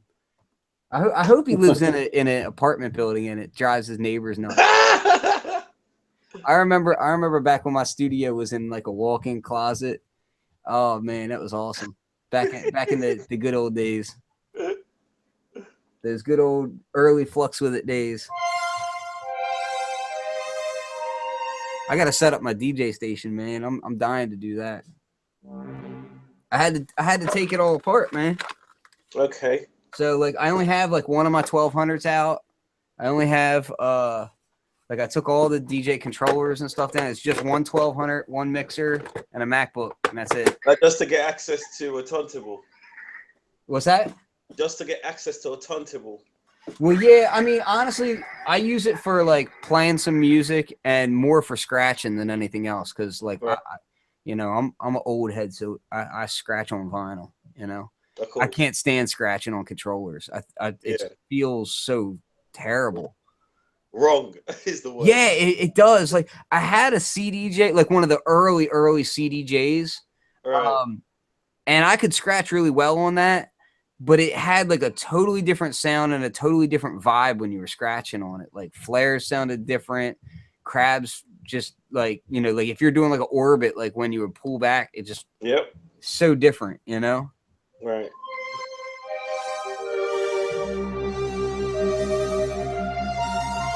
The other thing I really like about this thing is how small it is, man. Like it's crazy tiny. Like look. I'm waiting for the module. Yeah, it sounds like that's coming soon too. Like it sounds Yeah, like I've got no more space for keyboard. I say Seriously. something for comparison. This is the Keylab 49. The Right. Keylab Black. Yeah. And look at the difference. It's like Yeah. this versus that. Yeah. You know what I mean? Like the Keylab's even deeper. Yeah. I can see that. The Keylab is a little bit more shallow. All right. But the DeepMind is, you know, not quite as deep on that side, you know. Yeah. Right. Very portable. Yeah, it's nice, man. It works well as a controller. That was kind of my thing. Like when I went to KnobCon and played it, I was like, oh snap! I was like, that's gonna be a perfect little controller right there for my stuff. I'm still trying to decide whether or not I want the P12 with its own MIDI controller or not. But okay. I like it, but I need to just not be stupid because realistically, I don't have Space the is a room. premium in my studio, mate. What's that? Space is a premium in my studio. Yeah. Well, yours and mine, man. I mean, it's ridiculous. What size room is that you're in, man? Oh, bloody hell.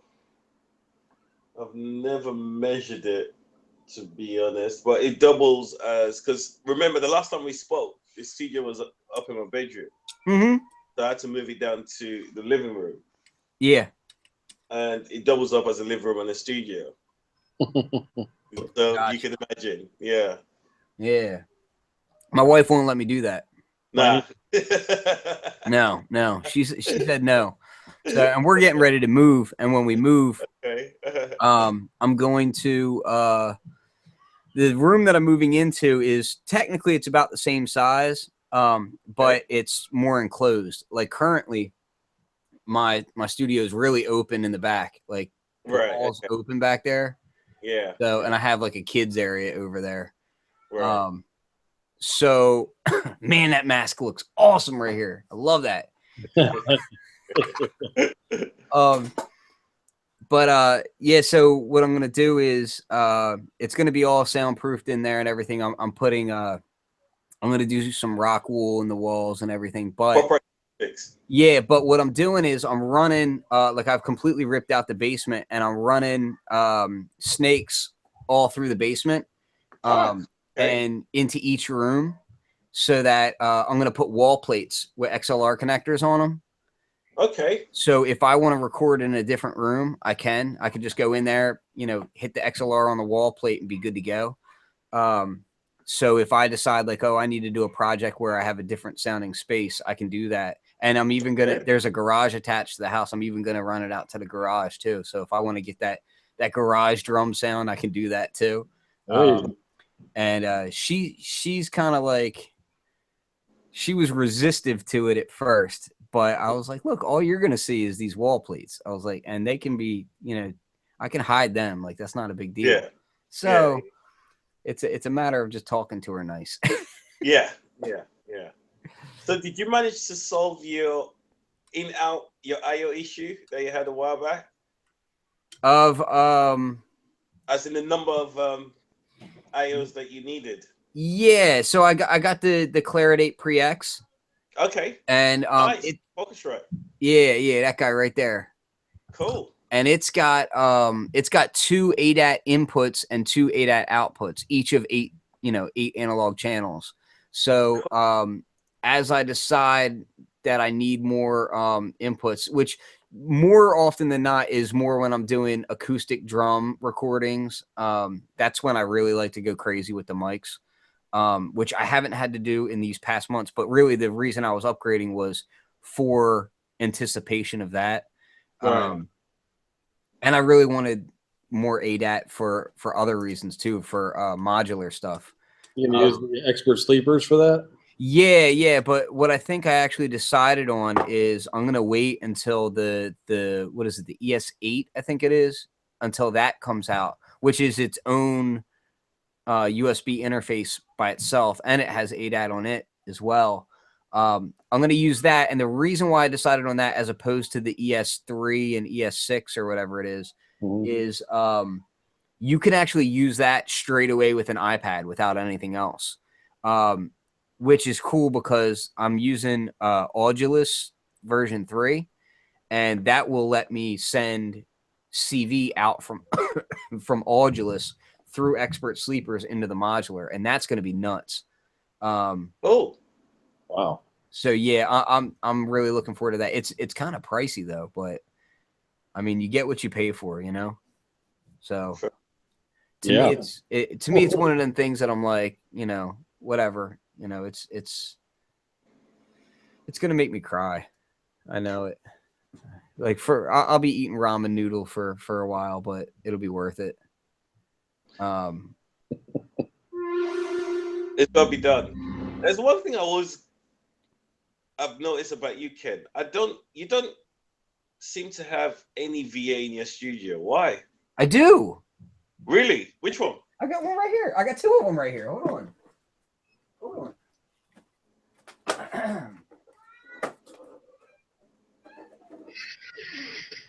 I got this guy right here.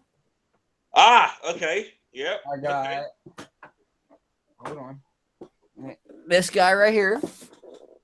Ah, well, you're set. Fair enough. I'll take it back. I got, All scenes forgiven. I have I also have an EMU MP7, which is more of a rompler, but you can do all the synth stuff on it too. Cool. But it keeps crashing. I haven't got anything against VA.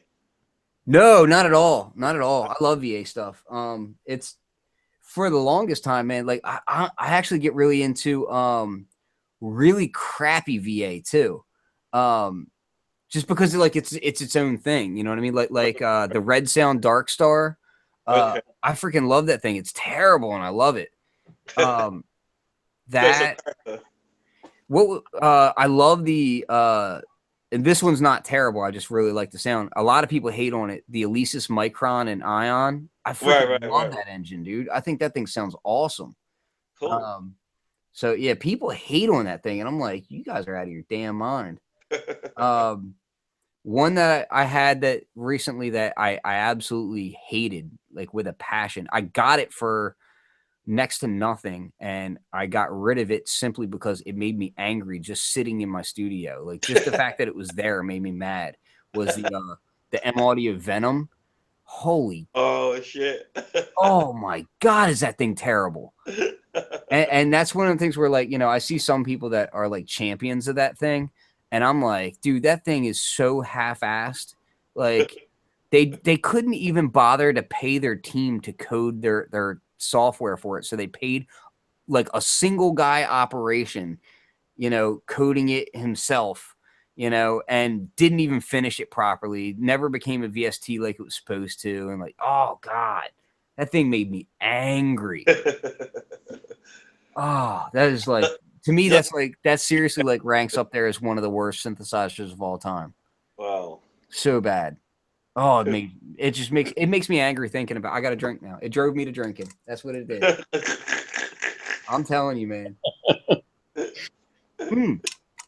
Oh, also VA is hold on, I'll show you. I'm bring this in close. I'm like hitting stuff. So if you look at my modular, right, you see this ethereal sun case. Okay. So beautiful. So this whole row is digital oscillators. Right. So all these are digital. These are analog. These are digital. So, and then I have a mixture of different stuff throughout here. But like, yeah, I mean, Orgon accumulators digital, Quadnix digital, Morphing Terrariums digital, Sid Guts digital, Tabula Rasa digital. Soulsby Ossitron has been my latest endeavor. That thing is so cool. Like I was sampling, you can create wavetables in it. It's like an 8-bit synth. It's like a lo-fi 8-bit synth, and you can create wavetables in it by sampling. So I was sampling the Sid Guts, which is the Commodore 64 chip. Yeah. I was sampling that into the Oscitron and making lo-fi wavetables with that. It was so awesome, man.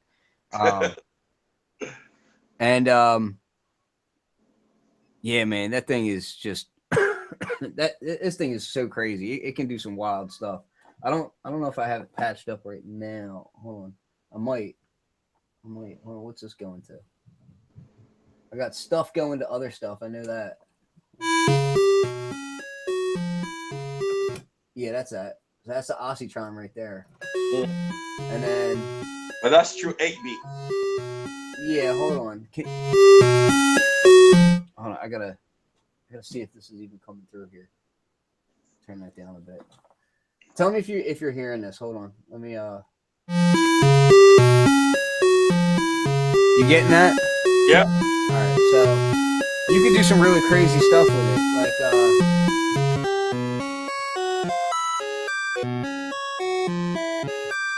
and then it's got its own filter.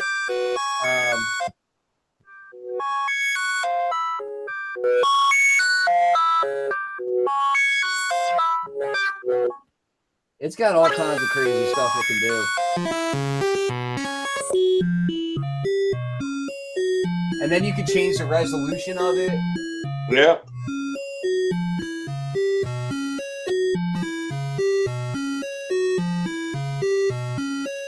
So you can do a ton of stuff with that thing, man. It's just really, really cool. And it's got like these wood ends on it. Let me see if you can see that.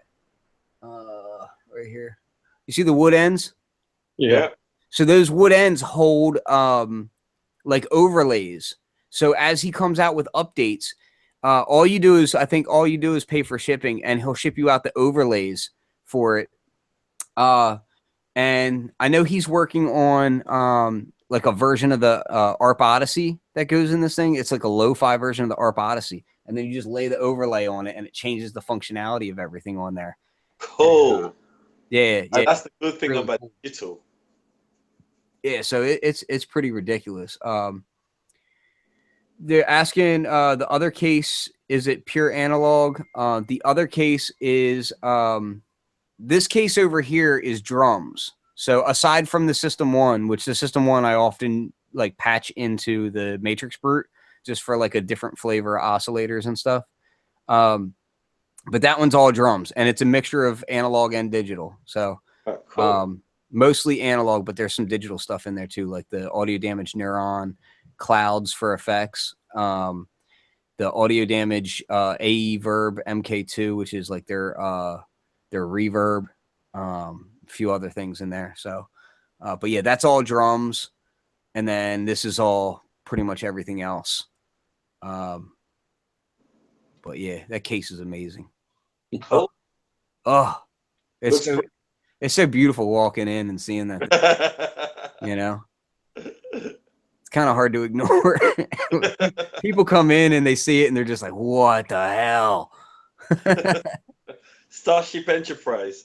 Oh yeah, man. And then, you know, and now just to top it all off, you know, I got the yeah. That's so awesome. I was talking to St. Joe about that, so they can't razz you as much now about your studio setup now that you got the case. So. Yeah. Oh, they can't say crap.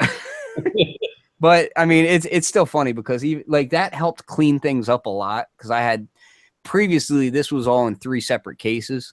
So that cleaned things up a lot, but I still run into the issue of like having a million cables everywhere every day. I mean, if you look at my guitar pedal setup, it's like, oh yeah, it's a hot mess. Like, but whatever. Thanks, Obama. Yeah, third case equal divorce. No, third case just means I have to buy her something pretty. All right, I gotta run, guys. My wife is gonna beat me up. So, but it was cool. It was cool hanging with everybody. So I'll check y'all later. All right. Yep. Thanks, Ken. Take care. Yep, you too.